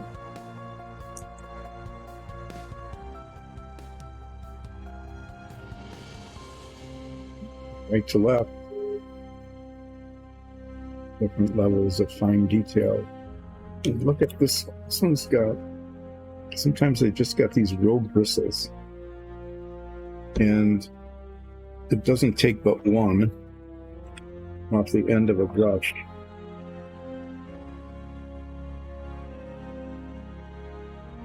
Just make the point nasty, because then you start getting these little dots of paint off the end of the brush.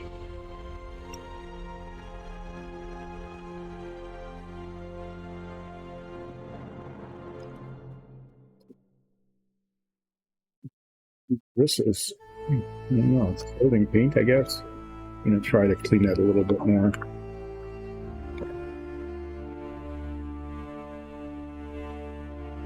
Take a quick preliminary view.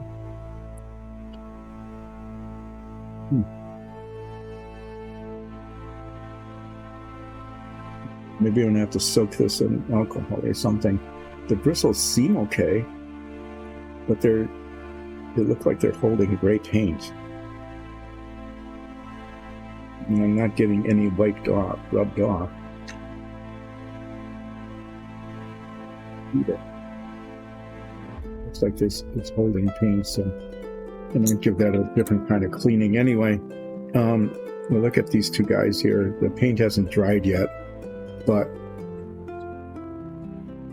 now I'm going to take these upstairs with me and ask for an opinion about which of the cowl colors we're going to go with. One of the two of these, unless we decide to leave them separate, I mean, they might be different colors. That might be how they differentiate themselves from each other, because they can't tell by looking, because they're all cloaked up, but they have different color hoods, cowls. I'm going to take those upstairs on break and get an aesthetic judgment, as I am going to take the warrior upstairs and get a judgment about the capes.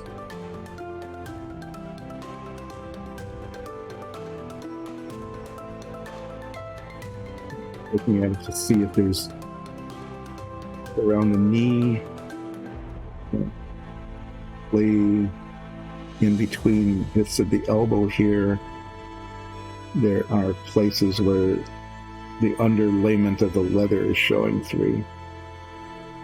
The rest of this is all metal, and I'll probably base coat it one of the darker silvers that we have, and then probably either wash it to highlight the scales between all the bits, or maybe even paint some of them contrasting colors, just to be a little decorative. I'm not sure. There's some pouches.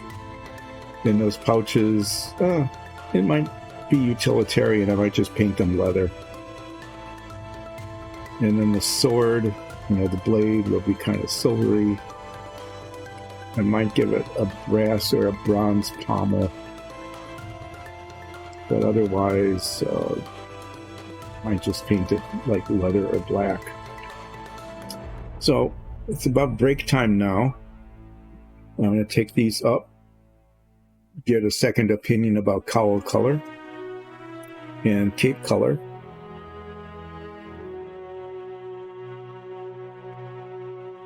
After break, I may be repainting one of these cowls, and we'll probably get started on the warrior figurines.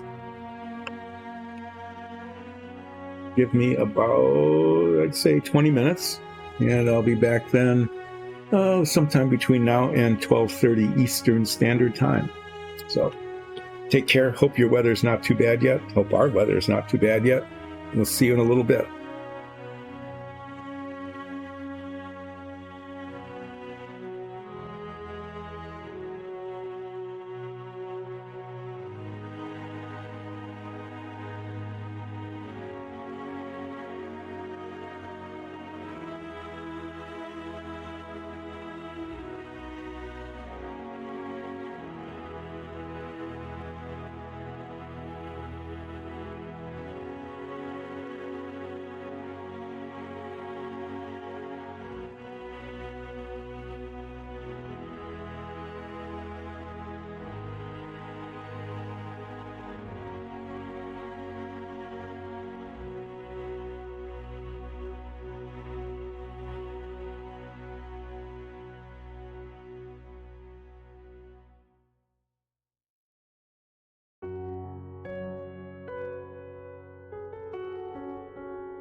We're back from break. A little bit late. That took a little longer than I thought it would because there's always something.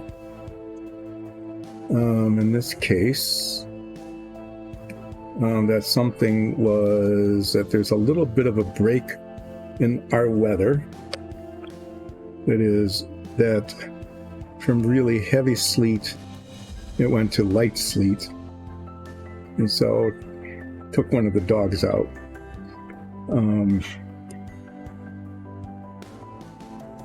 Because the weather's just going to get worse. And so, there's that. So I was able to get a consensus opinion about color.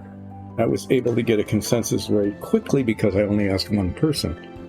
And that person agreed with herself and said that the color that we want for the cowl is this field blue, not the gray. So I'm going to repaint this guy with this color and let that set aside.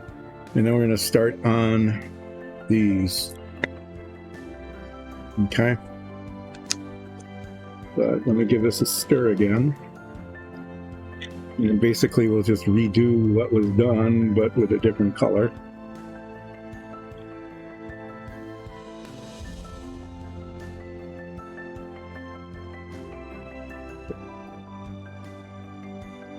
And the opinion about the capes is that they are supposed to be blue. So I will find some blues after I finish repainting the cowl here. So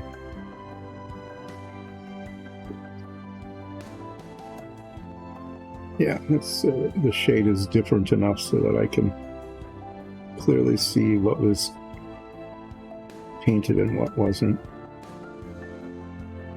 And I'll go through the same process of painting around the face and around the base that we did with when it was painted gray.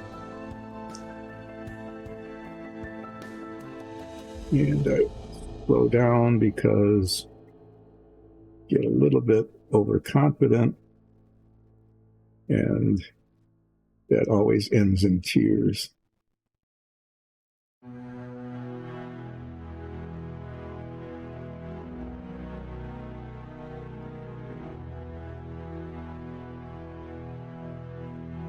Yeah, this bluish gray color gives a decent contrast. It keeps it in the same color tone, dark.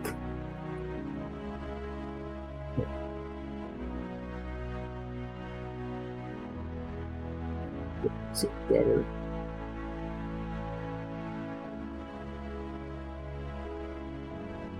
I'll just go around the outside again like last time.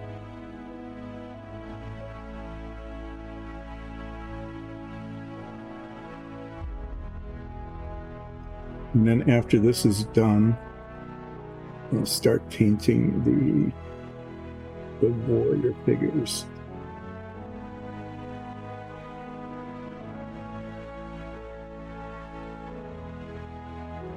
And what I'll be doing with those is there's little bits, little gaps in the armor, the joints basically, where there isn't metal.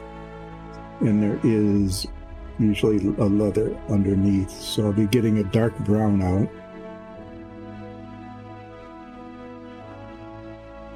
And painting those bits. There's not much of them. They're tiny little spots.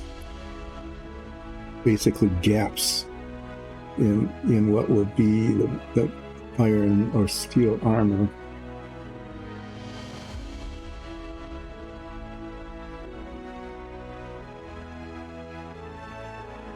Gaps, and I'm going to probably use this fine brush again. I'm using this quite a lot. Hopefully it'll hold up. But I've got the product code, so we need to replace it at some point. I know what to get. But it's doing a really fine job with the detail. And get this paint out.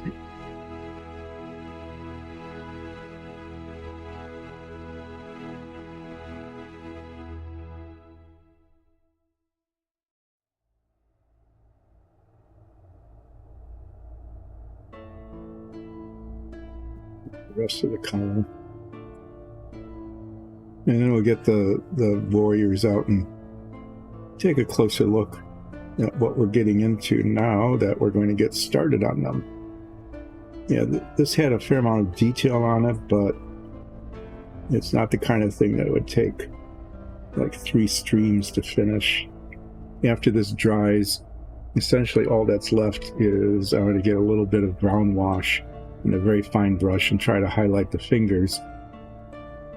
And then I'll be using the dark gray wash and just washing the whole thing with the aim of highlighting the folds in the gown, in the robes. And then after that's dry, the last thing to do will be to paint the base.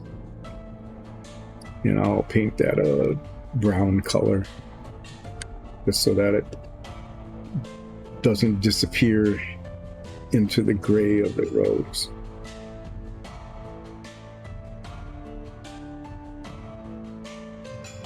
So these guys here, sorted by detail. I'll just grab this one. If we look at them, there's these little gaps here, like around and behind the knees, and then around the elbow, where it's pretty clear that the leather is showing through underneath. Okay, and there isn't a lot of it. There isn't even any down at the ankle. Those are boots that, well, actually the boots are just, there's metal on the tips, and then there's boots, so there is leather there. But there's spots there that just need to be not metal. Okay, so I'm going to do that, and then we have the same issue with the hands that we had on the other models, in that you know, their skin showing. This nicely has a helmet. I like that because I don't have to worry about the face then. Then I'm going to base coat the armor. This sort of probably use dark aluminum. That's a nice intermediary color. And then I can either use, in order to do highlights, these guys aren't fancy. One suggestion was to have brass highlights on some of the armor, but I don't see that happening. But I do see that, like with the scaling on the legs here, I could do every other one in a darker color, like steel. Okay, and other parts of the armor could be darker, like the knees might be darker than the shins, and so on, just so that there's some variation in the silvery color of the armor. And then we've got the cape, and the consensus opinion from the one person I asked is that the cape is going to be blue. And there might need to be a little bit back and forth here, because the junction between the cape and the armor is very tight, and there's difficult spaces like underneath here. In looking at this, it is going to be easier to paint the inside of the cape before I do the armor, I think. Oh, I don't know. No, I'm going to do the armor color first. That'll dry, and then I'll paint the cape up to it, and if I need to bring the silvery color back, I will. So I'm going to paint the leather parts first, and I'm going to do those in kind of a, I don't know, I'll pick a brown color here.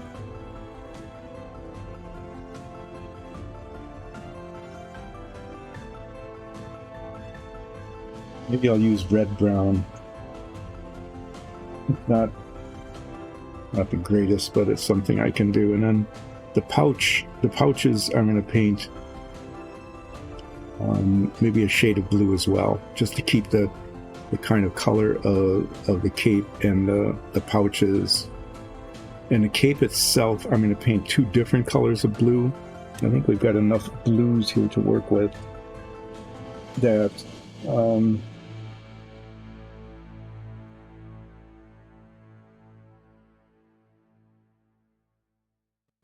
the inside and the dark side, different colors. We got a pretty nice range of blues and royal blues and azures.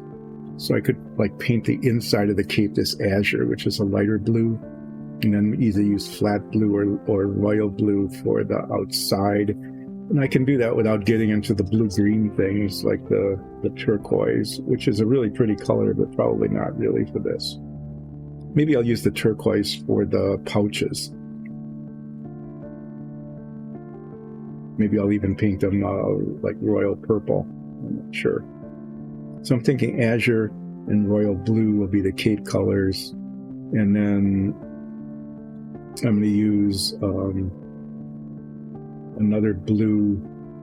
I'm not going to get too weird about it. Probably the ultramarine blue for the pouches. Just sort of keep it in the family. So I'm going to try to remember those. So what I need is, I said I was going to use red-brown.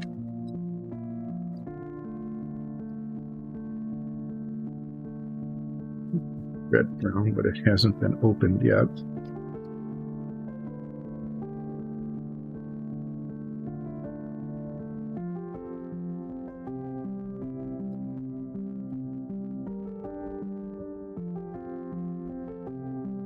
That brown, that's a little darker than I wanted.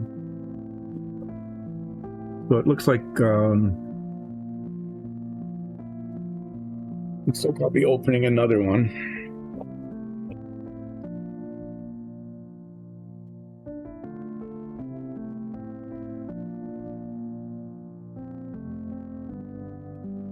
Just remembering a convention that we have is that when you open a jar,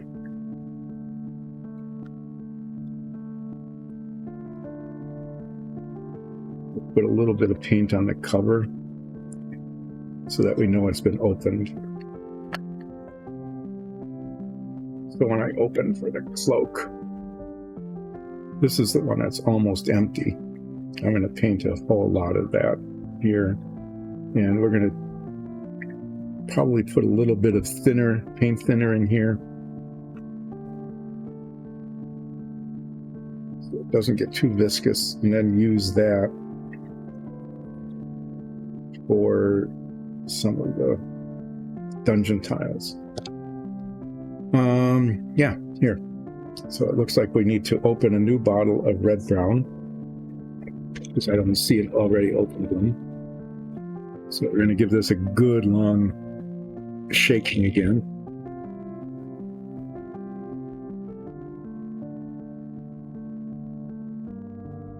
Good shake on the screen. Yeah, so putting 2 layers of foam under the paint shaker.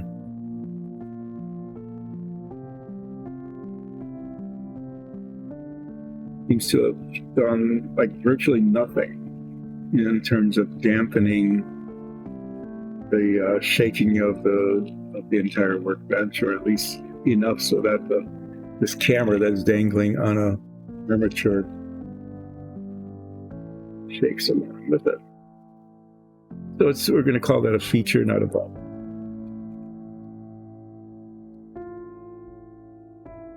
When I get it spinning at a high speed like that, the wavering is a little bit less. So the trick is to get that going. Okay, so 2 things to happen here. One is open it. Use the little brush because I have to get, it isn't so much the detail here as tiny little cracks. And then to follow the convention, is we'll put some paint on the cover so we know that it's been opened. We have in the past had situations, there's been like 3 or 4 bottles of the same color. So here it's these gaps in the armor. And again, I'm not too concerned about getting it on the surface of where the metal is going to be, as I am making sure that it gets down into those gaps.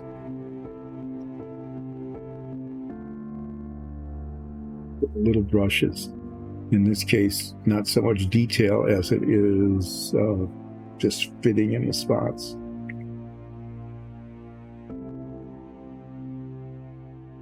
And this is one of those things where, you know, if I weren't doing this now, you'd probably never even notice that it was done, because we would wash this then.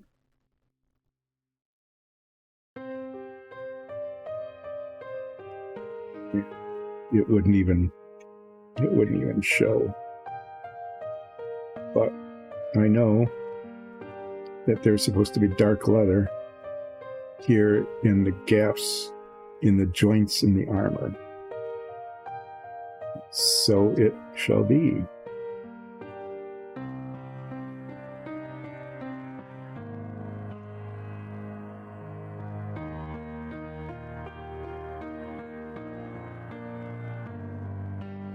Do the arm there.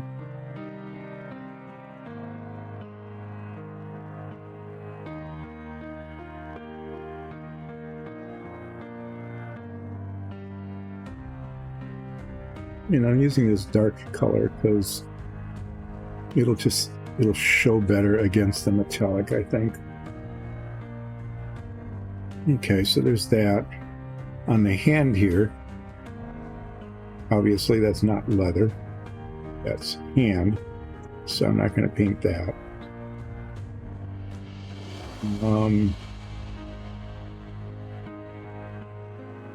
This, in some suits of armor, might be chainmail, but here it's leather.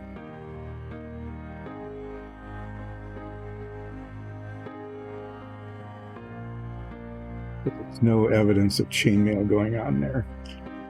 Okay, but there is metal here and here, and then there's the pouches that we'll need to deal with. Those will get painted one of the blue tones later. And we got a similar situation here around the knees. Okay, where there has to be a gap in the metal of some sort there to allow that to flex.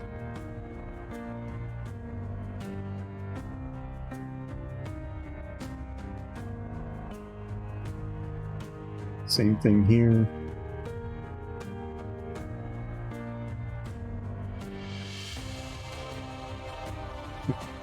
You know, it's good to have this kind of detail. What it means, though, is that when I'm painting the metal armor, we've got a boundary layer between the brown and the silver, and so instead of being able to use a larger brush like I can on some of this, I have to be using a little detail brush to get, you know, just get that right. And then down here, it was pretty clear that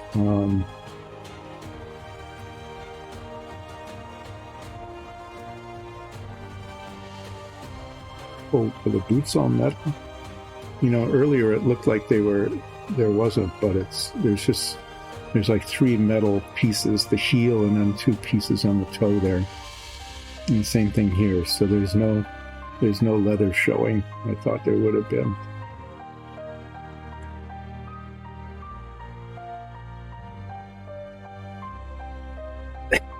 Okay.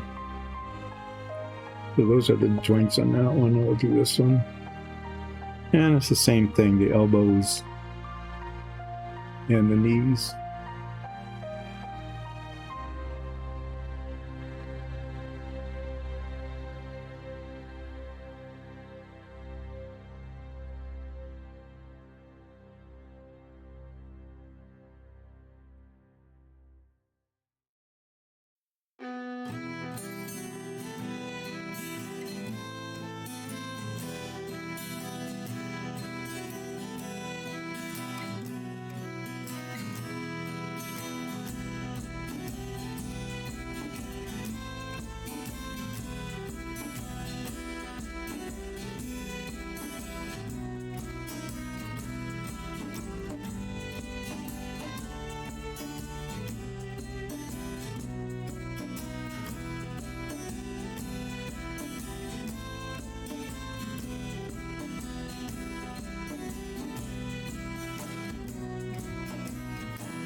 when you paint these brown like that, then you can see the knee cap cover there pretty clearly.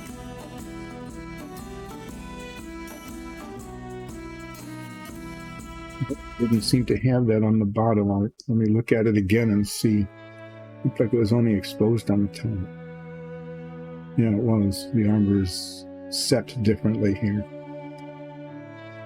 Okay, so we just intentionally kind of sloppily filled in those spaces, and what did I say? I was going to paint the metallic part of the armor first, and I said I was going to do that. And then try to paint the cape, and then just do the back and forth.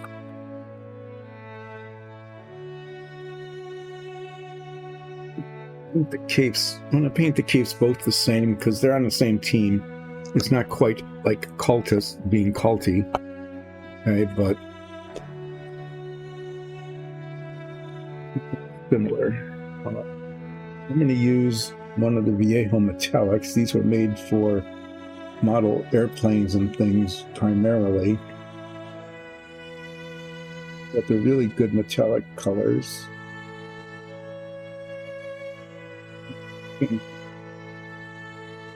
Dark aluminum. There's a little ball in there to mix up the metallic bits, the metal dust that's suspended in the solvent. I just wanted to make sure that came loose, and then I'm going to stir it on the shaker.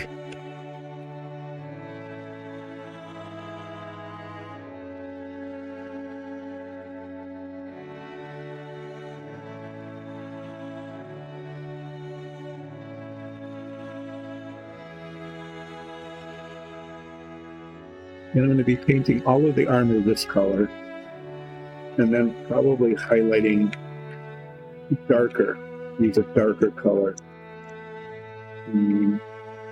with contrast and highlights. And this one has a fair amount of pigment in it, but I don't want the armor on these guys to be like just real shiny, silvery. I want it to look like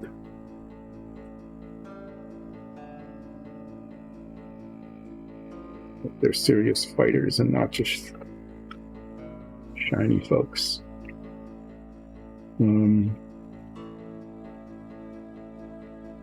Sure, I'm gonna grab one of these guys here.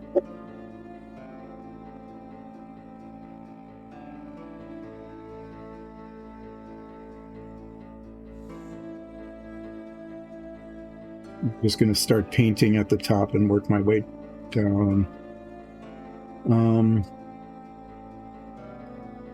Okay, well, bare skin is showing here and on the hands.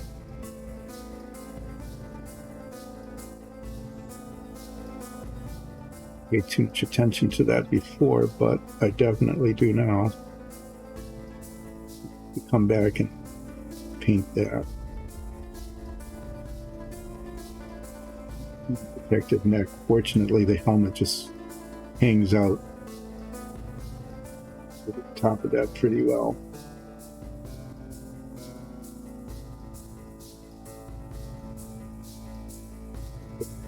Too awfully challenging. In the back here, I'm going to say that this is metal back here underneath the cloak.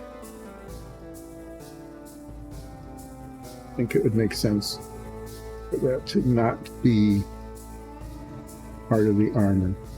But there's a little bit of neck showing there between this part of the shoulder armor and the helmet.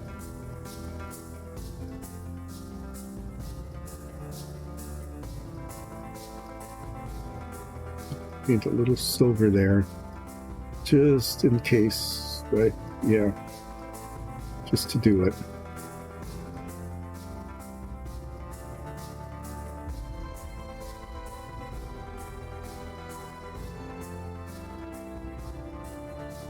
Get up, and you have to get at that from the bottom.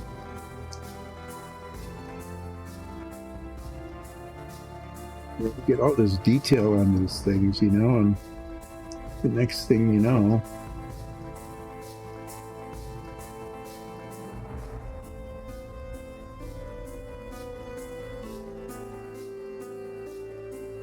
the fingers.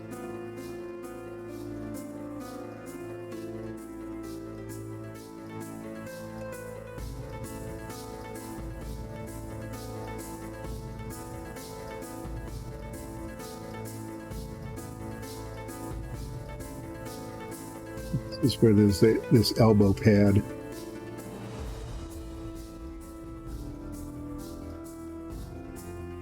Is above those pieces, those little bits of like leather material that I was painting the brown.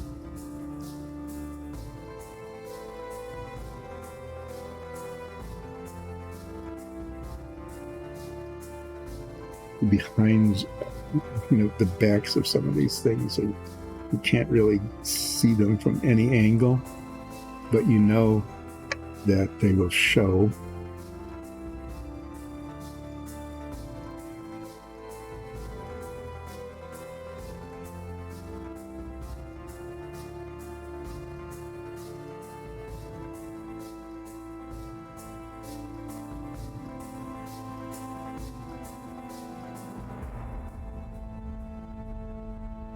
Concerned about whether I get some on the pouch or not. We'll be working that back and forth, trying to get that, you know, so that the pouch, the edges of the pouch are just right compared to the edges of the armor.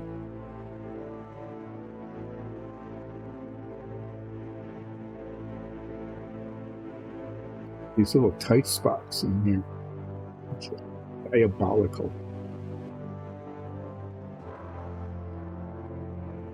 To admire the detail of the rosin print, and I say I am admiring that, but I am also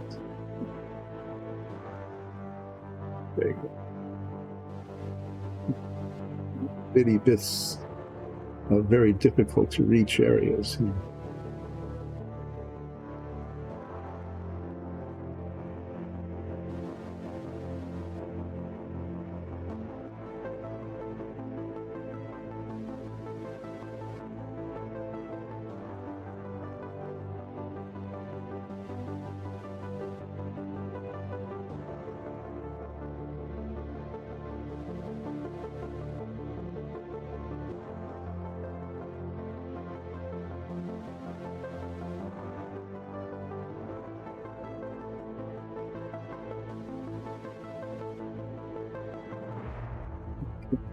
I'm going to paint this silver. I want to pretend that that was a piece of like chainmail or something under there. Otherwise, it just looked weird. A little bit.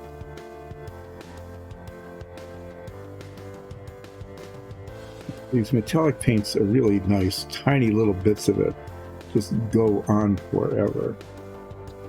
They're made for airbrushing, and so they're quite thin. They're a little runny, which means the paint doesn't always just stay where you want it. Sometimes it will run into low areas. Gravity will carry it. But squeezed out like 2 drops, and that's going to be enough for maybe 4 sets of armor. And it's fairly opaque too. It covers well. Covers other colors, like it's covering the brown. It went over the edge of the armor.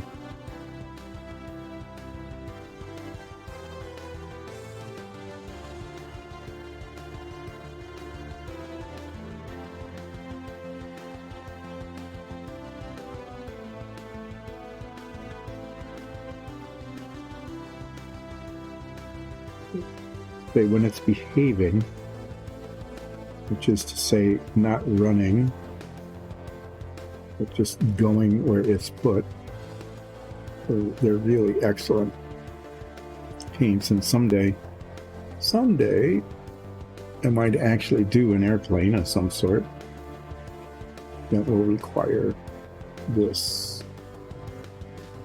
And they lay down nicely. They level really well. So although if I do an airplane like a B-17 or a B-29 or something that has a large surface area, I might want to spray paint it anyway just to get it even. But I could probably even brush it on. And yeah, just as I was talking, I got it right there. Just the brush one. Boop. Yeah, it's smooth. It goes on exactly where you put it there, and I put it right there where I didn't want it. So I have to get the brown paint out again and try to just touch that one spot. And it happened to be one spot where it, you can definitely see that it should have been brown. Not like some of these spots where it's a little more ambiguous.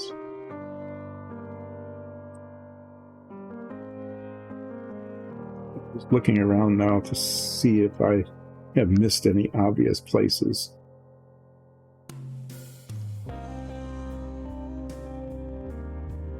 I'll come back and look at it again after I do the other one.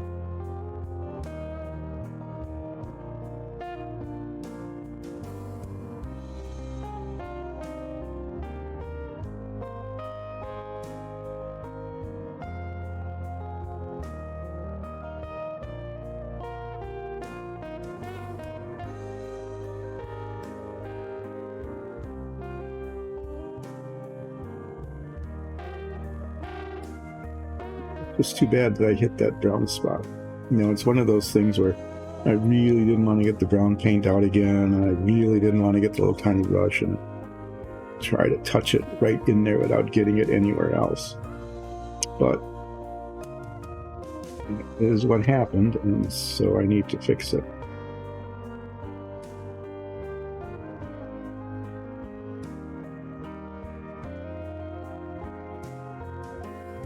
Paint down in the back there under where the cloak is.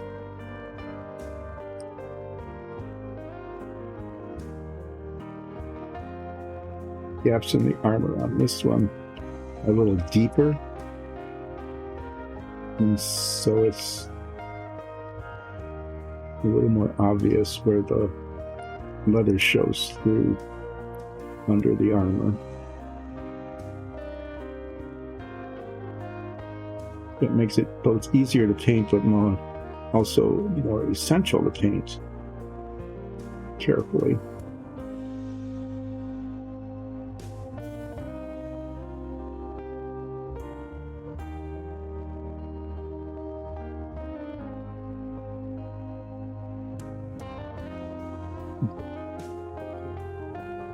I was trying to get the inside edge of the armor and managed to or just got too far. So we're going to do a little back and forth with the brown and the metallic here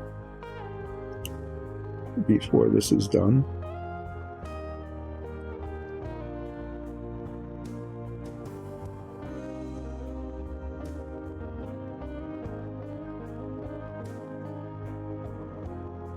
Yeah. Perfect. That's the enemy of the good there for sure. See, I look at it from this angle and it looks okay, but then I rotate it a little bit and I can see that it went a little too far.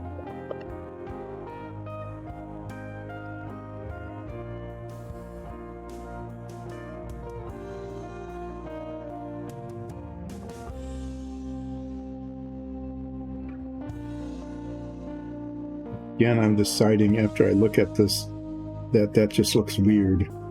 I mean, it probably should be leather there in the crotch, I will say, of the figure, but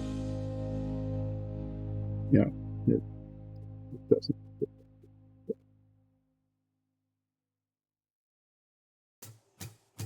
That will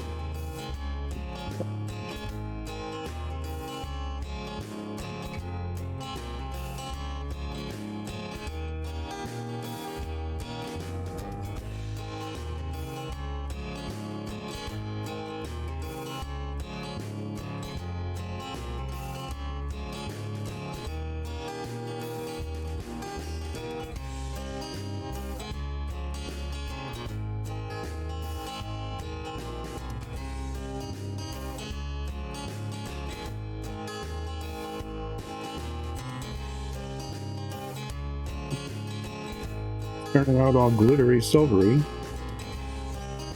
It will be good to put a darker color on because it's pretty monochromatic. Granted, it's monochromatic armor color, but nonetheless not very interesting. So we'll do some, maybe I'll use steel or gunmetal or something. We'll make it look a little more interesting in terms of contrasting pieces of armor.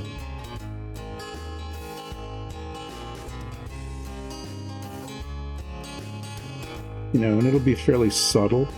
It won't be like black against silver or something. It'll be dark silver against light silver, or lighter silver, because this itself is fairly dark.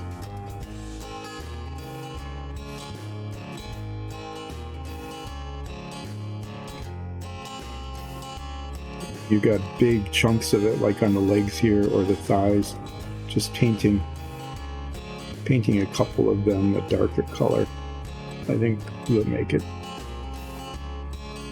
just interesting to look at.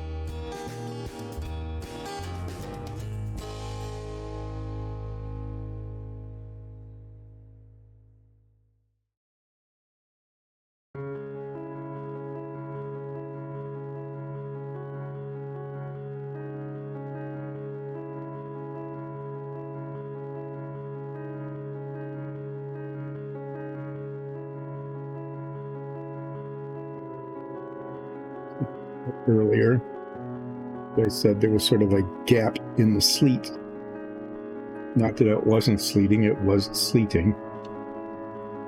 But the intensity of the sleet was minimal. It didn't hurt very much. It made a lot of noise hitting the trees and the ground now. The ground is frozen, icy solid.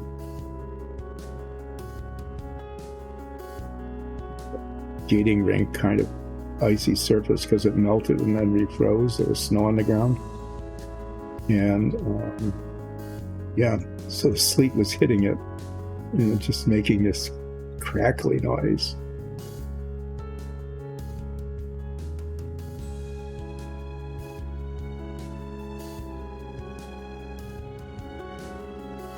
Trees, the poor dog needed to go. So that was an opportunity, as I said, to do that with minimal pain from heavy sleet and snow and cold wind. But she really did not like being outside. That was the fastest getting business done kind of thing for this puppy. Yeah, I think. Sometimes she's hesitant to come back in because there's things to sniff, you know, and all of that. But nope, we did not mind coming back at all.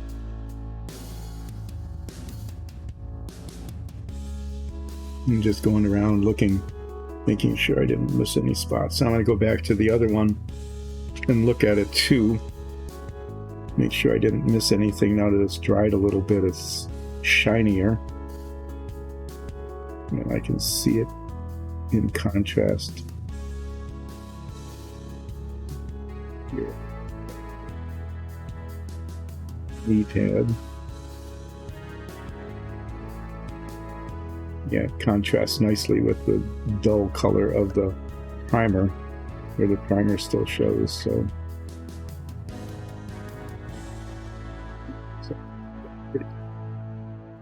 spot that needs to be touched up with brown.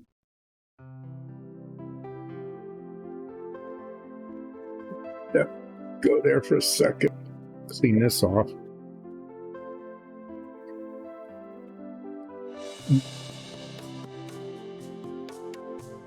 What did I do next?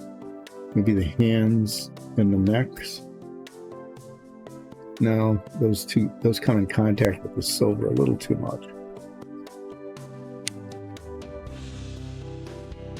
What I could do while those are drying, and this dries pretty quickly, is I could get the dark gray washout and finish these guys up.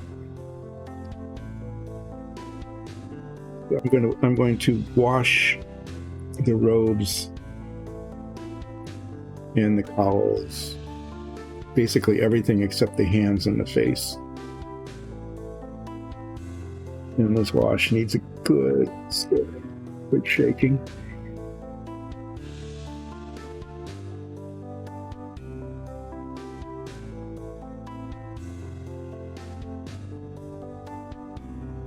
I don't want this to get splotchy.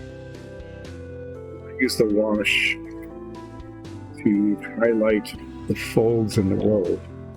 It will change the color quite a lot. It's going to get a lot darker.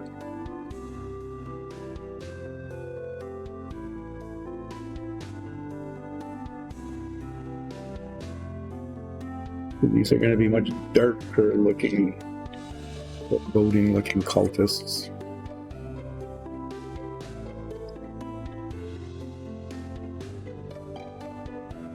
With the light gray wash would show on here a little bit, but it wouldn't show.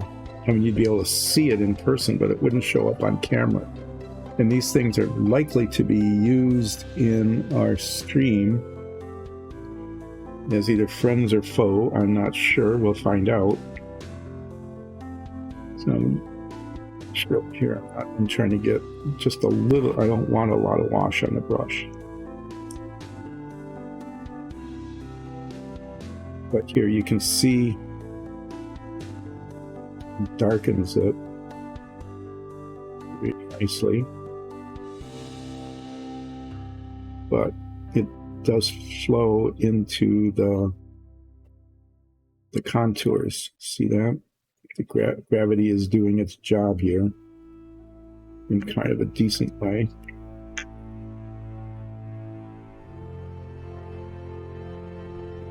Get this even.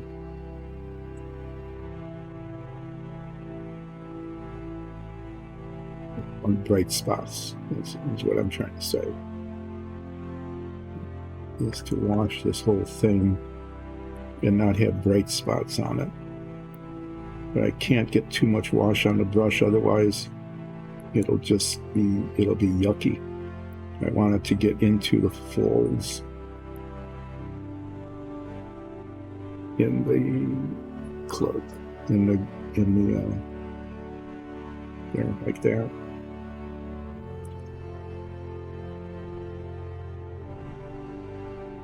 There's lots of nice folds that I just contours that I want to show. It gives it kind of a nice shining. I'm going to put some on the cowl. It won't show much on the cowl, but it will highlight again some of the texture.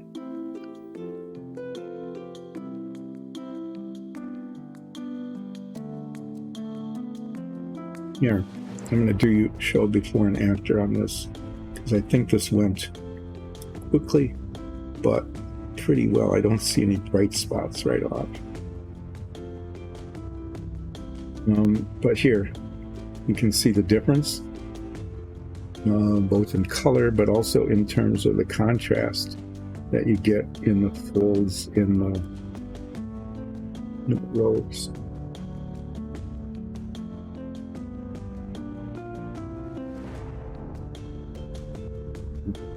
So it was important to not have much wash on the brush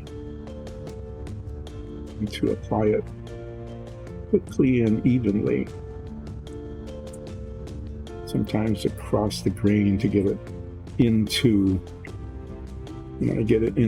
the low spots, the deep spots, so that it shows the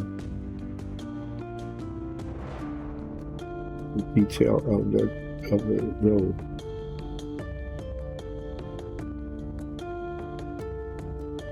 Using this soft absorptive brush, and it seems to be working okay on the brush. The bristles are all mushed up. They're not working very well. Okay, they're not cohering, but it's spreading the wash well. And that's the important part here. Let's spread that around and to get it even.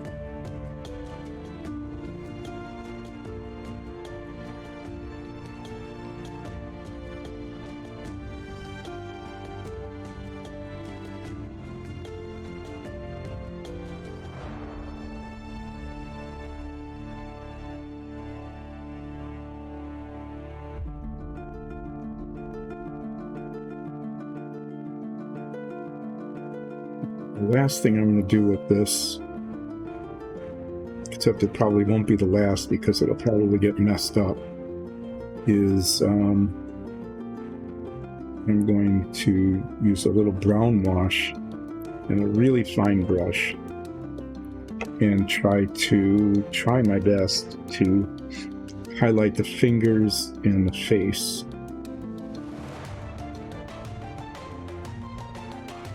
This one isn't quite as evenly applied as the other one, but it turned out okay. So these guys are okay now.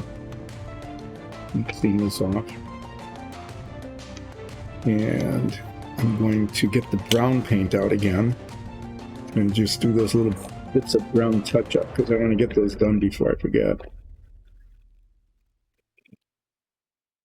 And then I'm going to do the hands and the neck next. And the ivory is really bright, but with a brown wash, it ends up looking not too bad. And you'll see that when I do that with the cultists.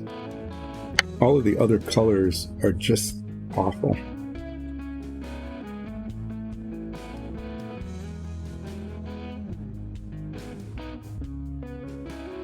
Aren't too many options when it comes to painting faces and hands.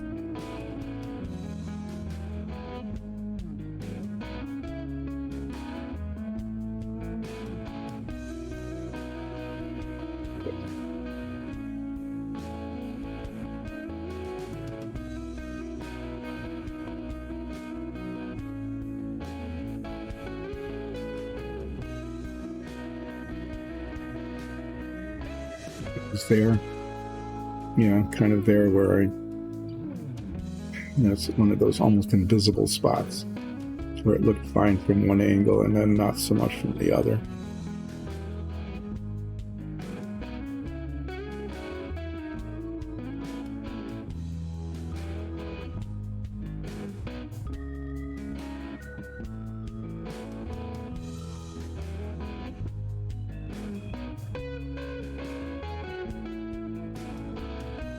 And the brown is essentially invisible on the model, but I know it's there, and I know it's where it belongs, so we'll leave that there and check the other one. I think this one went okay, if I recall. No, that's where it was. There, where so just a little too far. There. It's good. Just that little drop of paint that kind of flowed into where I needed it to go. Yeah. So I'm going to paint the hands and the necks next. Before I do that, because the hand makes contact with the armor there.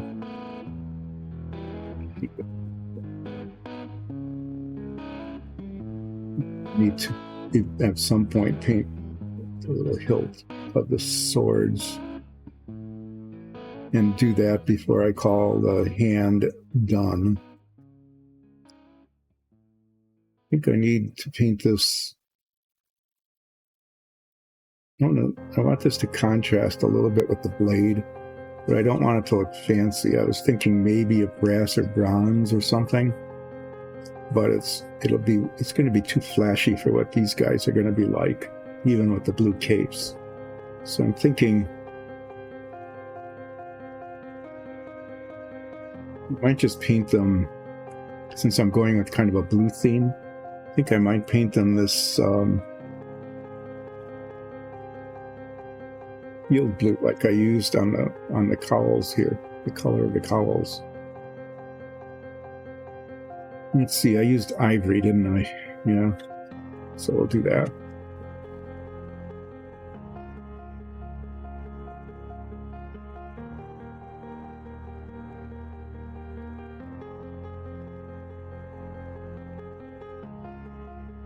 Painting the hands and the necks, because those are areas where the flesh is showing.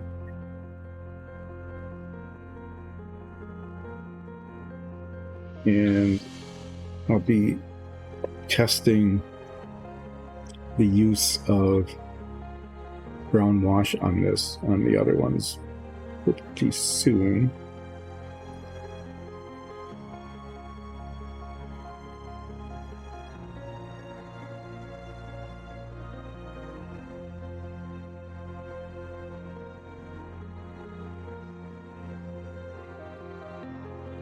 Hopefully that will work, because I want to do the same thing on here for the hands and the neck. I'm going to paint it onto the hilt of the sword, because I want to make sure it gets down onto it. I'm going to use the same combination on this, assuming that it works okay.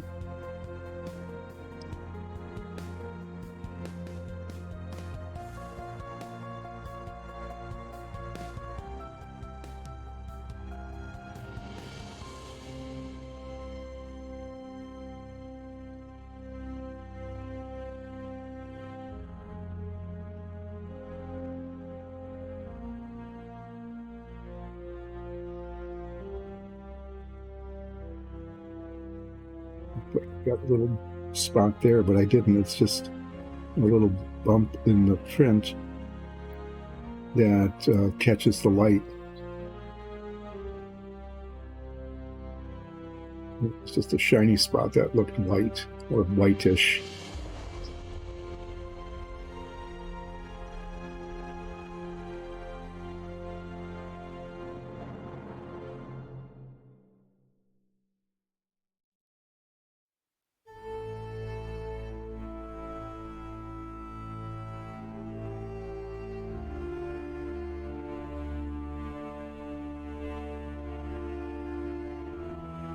I'm just trying to get this somewhat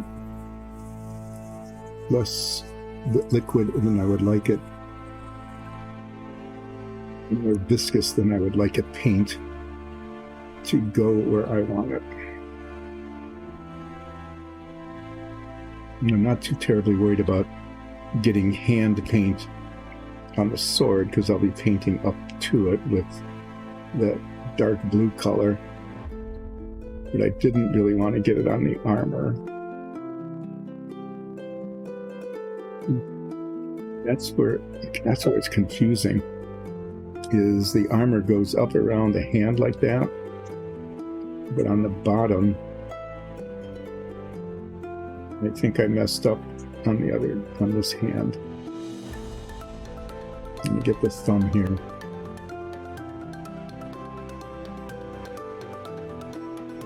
These are the fingers, that's nice and all, but I think I got it. I didn't want it on the back of the hand.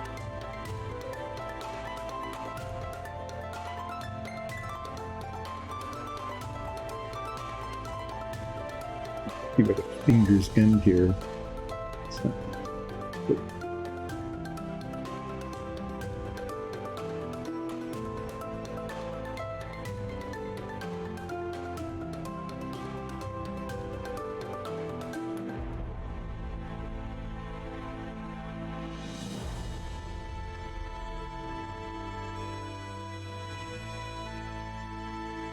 so what happened is, like in the back of the hand here, is the armor goes up to there. And I didn't see that from the angle I was painting at. So I need to get the silver back out after this dries. And I'll put that back because it's pretty clear that the armor covers the back of the hand. Here it's kind of a triangle, which is kind of cool. I'll try to replicate something like that here. Let's see, the neck shows here. Don't care if I get it on the cape, but I don't particularly want to get it on the helmet.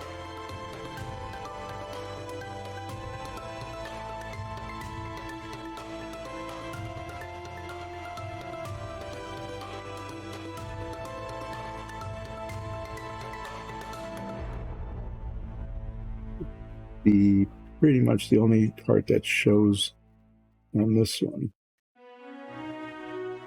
No, that was the, okay. When I turn it like this, I can see the base of the helmet. I couldn't see it from the other angle.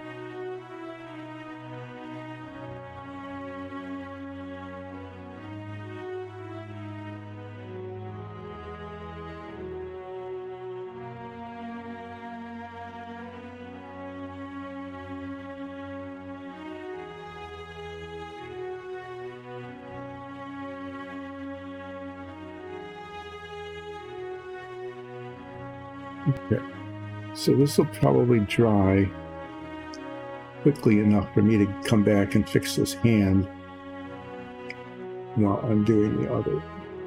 That is to say, this will dry enough while I'm doing the other one.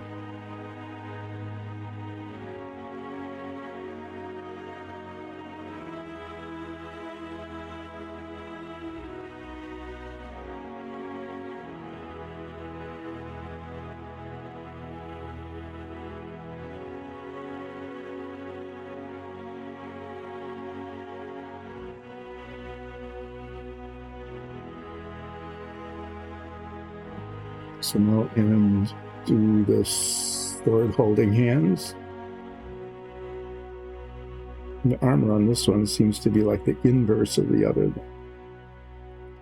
Comes out across the top of the hand, the back of the hand, like that.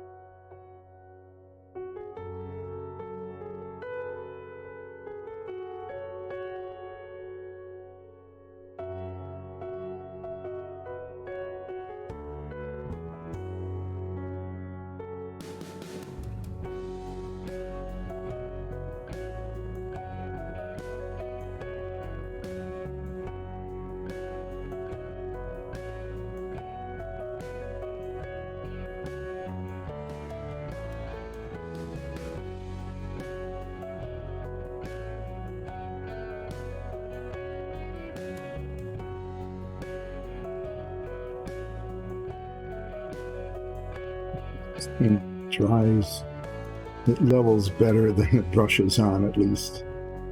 That part's good, because it looks pretty scabby here.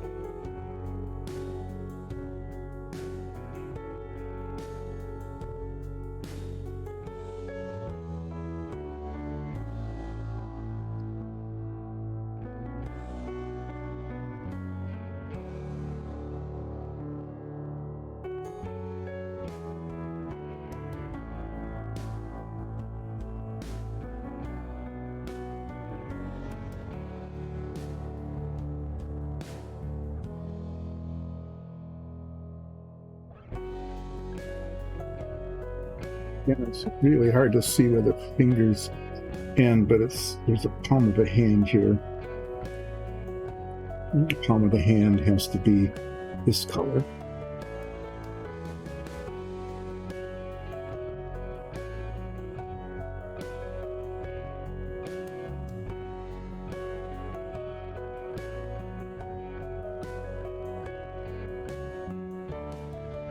With the tip of the brush to put little drops of paint in the little spots that are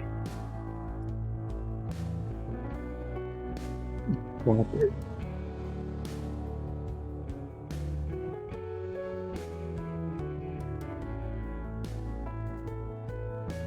And the back of the hand here is dealing with the armor. losing the tip of the brush as the paint piles up on it, or the armor comes down onto the hand, kind of like that.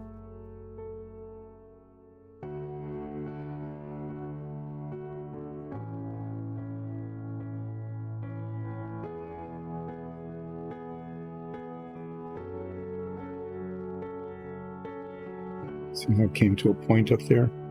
Trying to recreate that underneath here.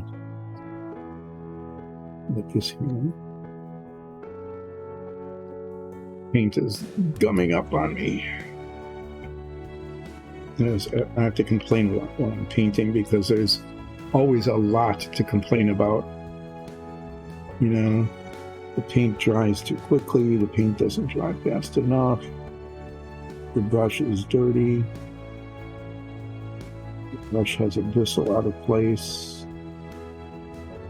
somebody bumped the table even though it was you who did it.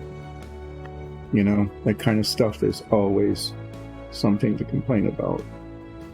And besides that, I'm a grumpy old guy, and I have license to complain about everything, just about all the time.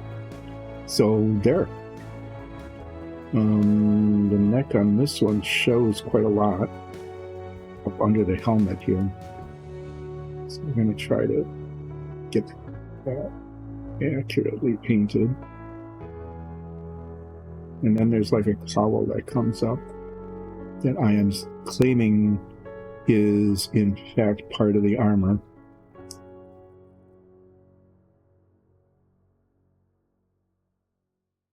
Try to get just a little bit of the neck to show where it shows.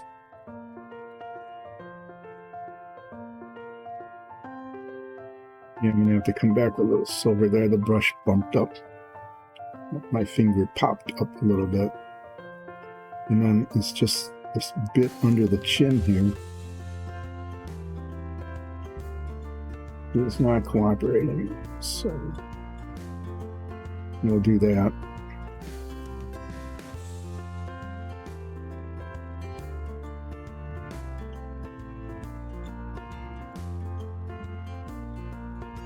So just a little bit, the cloak here will get painted over, but I need to repaint the silver here at the top and the bottom.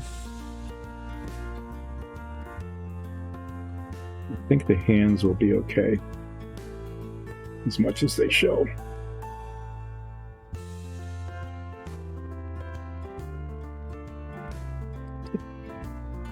Do now is try to get this pretty thoroughly cleaned and pointed again.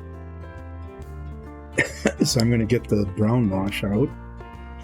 This stuff always really settles. The pigment just drops to the bottom.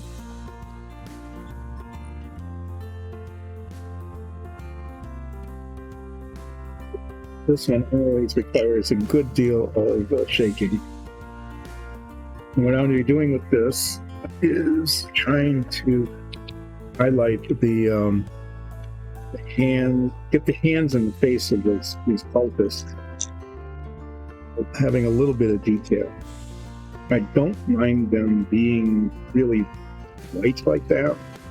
I mean, they are cultists, they don't get out very often.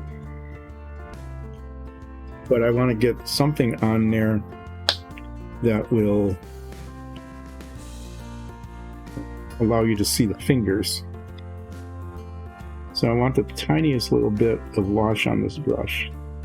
Just a little bit, so that, and I'm going to try to get it in the fingers here.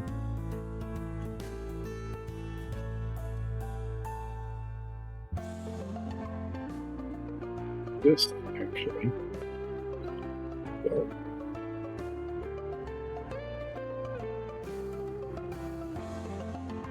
I don't know if you can see that, but it's actually kind of working by just sort of dotting it, and it's going into the lower areas, which is the space between the fingers, and it gives it a better color. And I'm going to do the same thing, the mouth and just the eyes, the tiniest little bits on the face, just so that you can kind of see the facial features.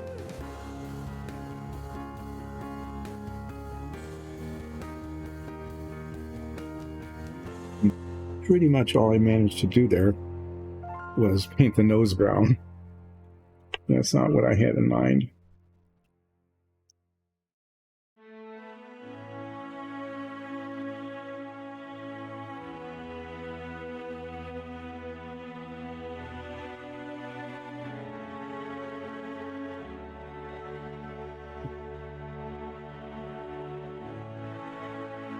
Just say it's not awful. Okay, but I think it's having kind of the effect I wanted on the fingers.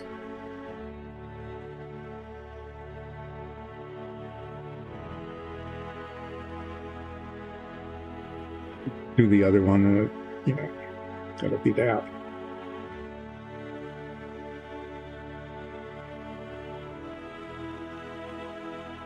The idea is just to make it look a little less white, a little less skeletal, and a little bit more like you can,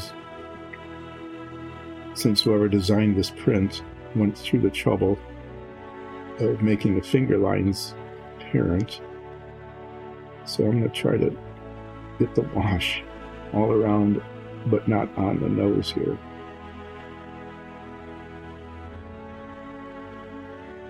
It's actually a pretty decent face on these, but I'm not able to do it with my skill level. This is like a skill level 3 thing, and I'm like at a skill level 1.9. Okay. So these cultists now, I would say, are done. Okay. I'm going to paint the bases brown. And I think what I'll actually do is paint them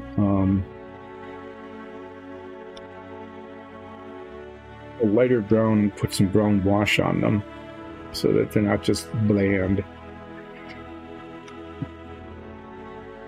Let's see, I think I'll use, thinking of using the flat earth. But I've got the red brown out, and the red brown will actually show the wash okay.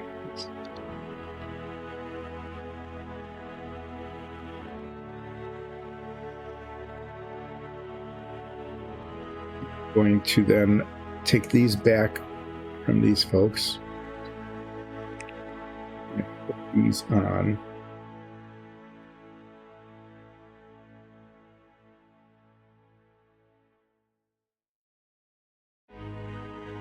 Hold on here while I get the... Okay, what I'm going to do is I want it to kind of puff up in the middle. I want the edges inside the putty, right? Because I have to paint the edges. So there. Do the same thing here. You in.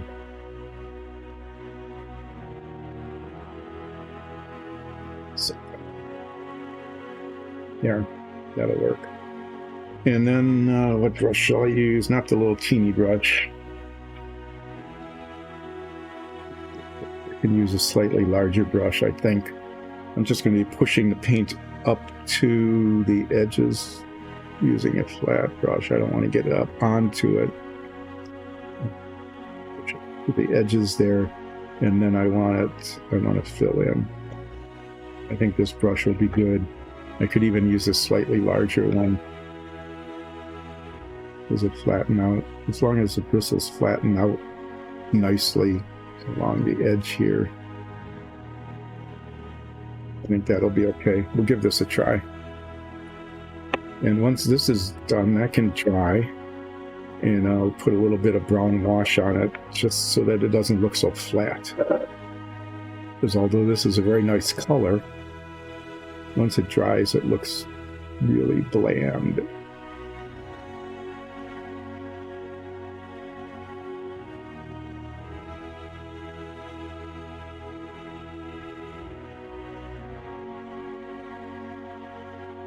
The advice I got from my aesthetics advisor was to paint the base brown. Green would look silly. Gray would just blend in way too much with the color of the robe, so brown it is.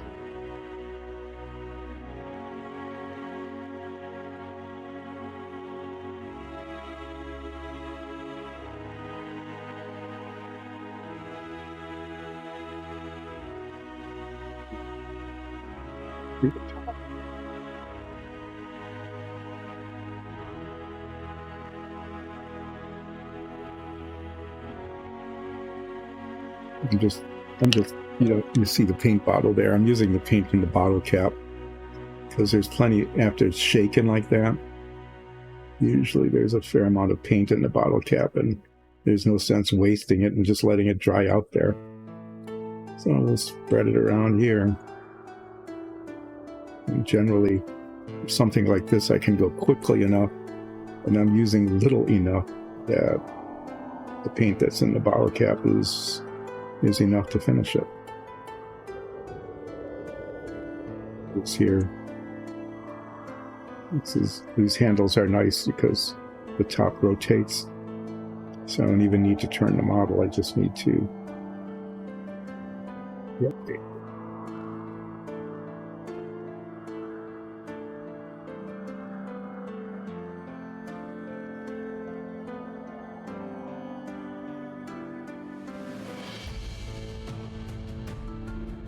Looking at it, I think the wash on the robe actually worked pretty well.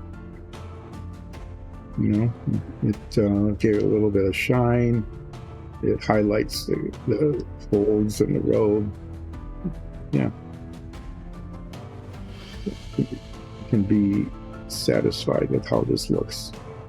And these aren't for like display. These aren't display level. These are campaign level details.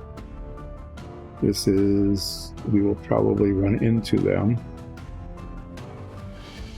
because they look so foreboding. They'll probably be friendly. They'll probably be allies of some sort because, sometimes things are not as they appear. Or not. Or they'll just, I know. Yeah, that could be even worse. In our campaign, we ran across evidence of a murder cult. And this murder cult created runes that, according to all the experts we could find, do not belong in this universe, much less in this plane of the universe. So even looking at them causes intense pain, and if you were to gaze upon these runes for more than just maybe even a fraction of a second, it could just either kill you or make you become irrational. So we have no idea who did these, because all we did was we found evidence of ritual murder and these runes written on the wall, and they disappeared. Zoria, one of our characters, our changeling druid, managed to copy like 2.5 of these runes before they disappeared, or actually before she started taking so much psychic damage she couldn't continue, and then they disappeared. Yeah. So these are cultists. This could be very, very bad. That dagger is like the murder weapon we found too. These could actually be like the worst things we ever found, like some sort of interplanar travelers that write runes that kills you with psychic damage. And I'm sure that that's what the DM has in mind when these were printed. Or maybe they're just friendly and they're coming along to warn us of something or to protect us. Okay, so that's that brown. And you can see it turns kind of a nice chocolatey color as it dries.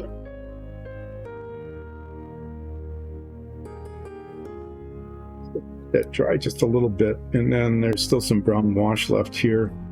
I'm going to use that probably with the same brush and just brush over it to give it just a little bit of not flatness. Let's see, where were we with these guys? Where we were was I need to get the silver paint out again. And I need to fix the armor on the bottom of this hand here, the back of the hand, because the armor comes up on it like that. And then there was some issues with the neck on the other one. This isn't a problem here because that's going to be painted the cloak color. But I need to, well, these are drying. That won't take very long. Get the dark aluminum back out again.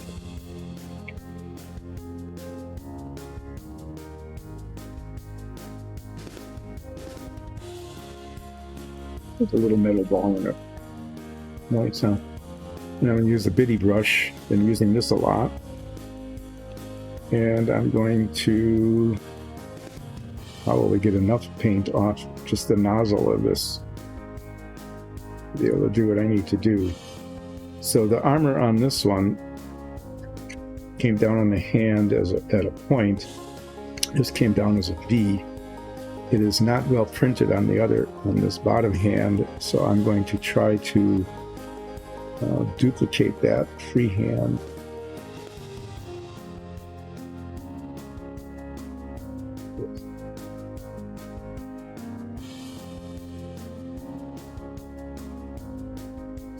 Wow, that's just fine.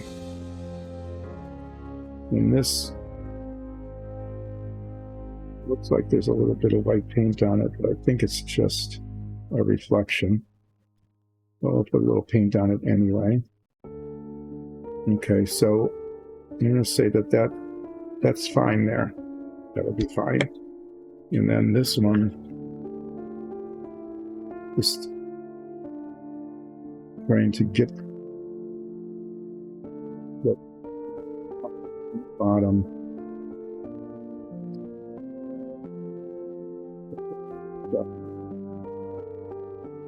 This didn't work out perfectly, so I'm just going to paint that contour. This again.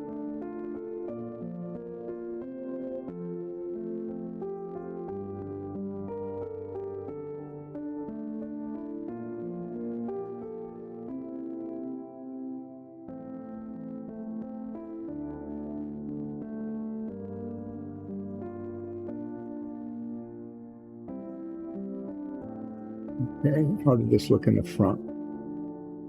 I think that looked okay in the front. It was just the back there that needed cleaning up.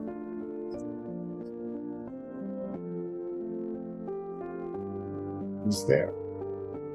All right, let's clean this brush. And then those, I don't mind if those are a little bit wet yet, because if the wash bleeds into the base color of the base, I think that's just fine.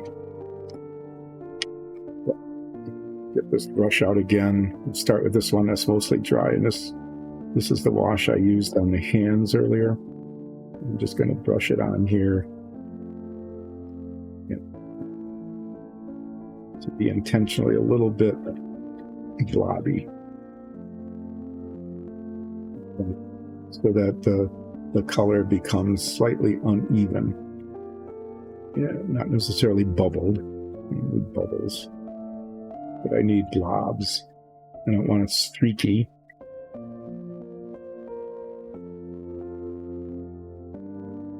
Be uneven so that it looks somewhat interesting.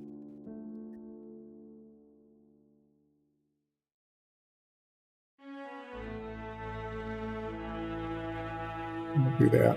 And I'll go around the edges as well.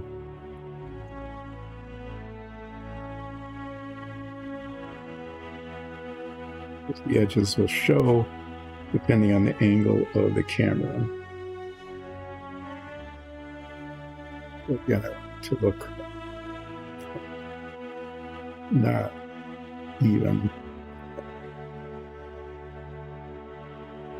And when that dries, it will look brown. What are we doing? Okay, this will be good. I'll finish this up. We'll finish washing the bases here. And then I'll review what was done and what will be done next. Okay.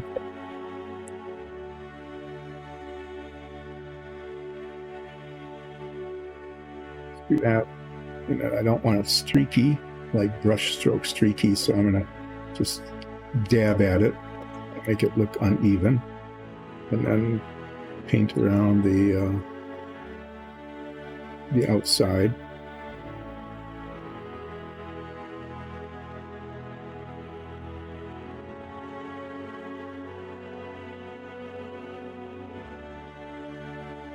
There we go.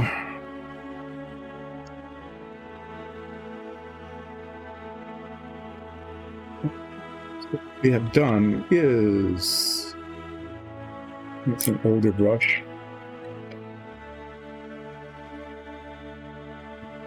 I like these little plastic things. If I can get this on without smashing the tip, it's a good protector because the tips of those brushes can get pretty mangled by bumping into stuff. So I'll just put those on for now.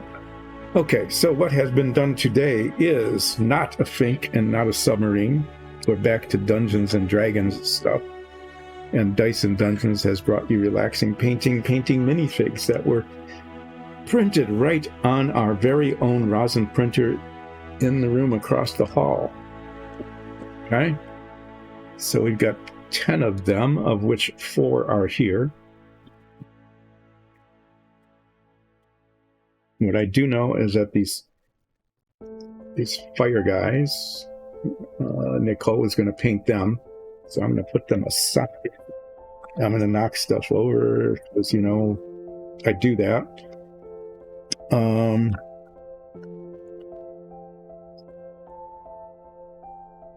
We've got these wanderer druid kinds of folks.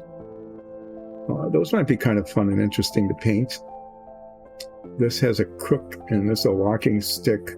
And I think just to make them symmetric, well, I don't know. I might just leave them the way they are. That's what Nikki said, just leave them. And then we've got these sort of ninja-like figures. This one has a mask on, this one doesn't. One's charging. I think the way this is working is that she's here, she's in charge, okay? Carrying a sword and pointing, saying, you, masked one, you go do the work. Okay, so I'm going to point and yell at you, and then you'll go charging off, and who knows what will happen when you do that. But I'm charging off, attacking, and I'm back here shouting. You can see the mouth is open even, shouting at you to do something. So those will be interesting. So I'm not sure which I'll do next. I'll get to that in a second. I might do these kind of wandering druid-like figures. Or maybe I'll do the ninja-like warrior couple. But what I did do today is I made cultists. They are dressed identically because that's the cult colors. You know, they're holding a dagger in a culty kind of, but not very effective weapon-like way. The wash came out pretty well. You can see the folds in the robes quite well. The color contrast between the cowl and the robe worked out all right. The red belt provides a little bit of color, as does the hilt on the daggers. And the brown on the ivory, you know, made the flesh worked out all right. I'm not real happy with the face on this one on my left because the nose just jumps out. But for what the purpose will be, which is to be characters in our Dungeons and Dragons campaign, these came out all right. So I'm going to declare these finished. I'll leave them on here until the wash dries on the base. And then on Friday, I'll be coming back to these figures. These are slashy two-handed warrior folks wearing full plate armor. They're going to have a blue cloak, lighter blue on the inside, darker blue on the outside, darker blue pouches to keep the blue theme going. Okay. I need to paint the swords, the hilts on the swords. I'm not sure. I'm really tempted to just paint them kind of black, not fancy swords at all. But I am going to take a darker color of the metallic, and I'm going to highlight some features of the armor so that it doesn't look all so monochromatic. I'm not sure that I really want to wash the armor, because that'll just make it look dingy. But I can use a darker metallic color to highlight certain parts of it. Right. And I have no clue how that happened. I had mentioned that the metallics tended to be very liquid and run. And I managed to get my finger painted really bright silver. Anyway, Friday, I'll be finishing these guys. Cape painting, armor highlighting, flesh washing, sword painting. I'll be finishing those guys, and then starting either on the wandering druidic looking folks. They look very peaceful. They carry a lot of potions and reagents and stuff on their belts. Or, I don't know, looking at the detail here. Nah, I think I'll start on these other ones. And put those up here. And save those for later. I might change my mind Friday, I don't know. Anyway, I got 2 out of the 10 done. I got 2 more, half done. And I've got 4 more to go. So I am, fractions and percentages. What is, 1, 2, 8th, 1, 2, 3/8. I guess I'm 3/8 done. What is that? 0.365, 0.325, something like that. I used to remember the eighths, what the decimals were of the eighths, but I'm not up to 4/8 yet. When I'm done with these two, then I will be 4/8. And 4/8, as we have noted before, does not sound nearly as good as half. But I'll be half done once I finish these warriors, these full plate warriors. And then we'll get into other weird fractions again as I start painting these guys. So thanks for joining in. I hope that this was relaxing, because it's relaxing painting with Dice and Dungeons. If you like what you saw, please feel free to be a subscriber.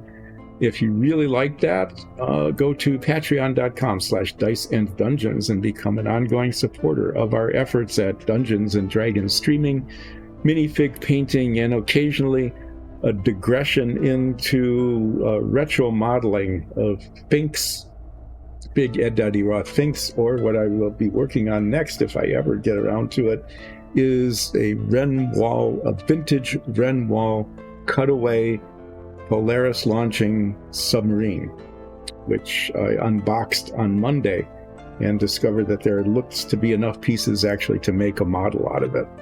So I'm not sure we'll ever see it on the stream here, but maybe on off days I might work on it if you all don't want to see it here. So thanks again, take care out there, those of you who are stuck in this storm.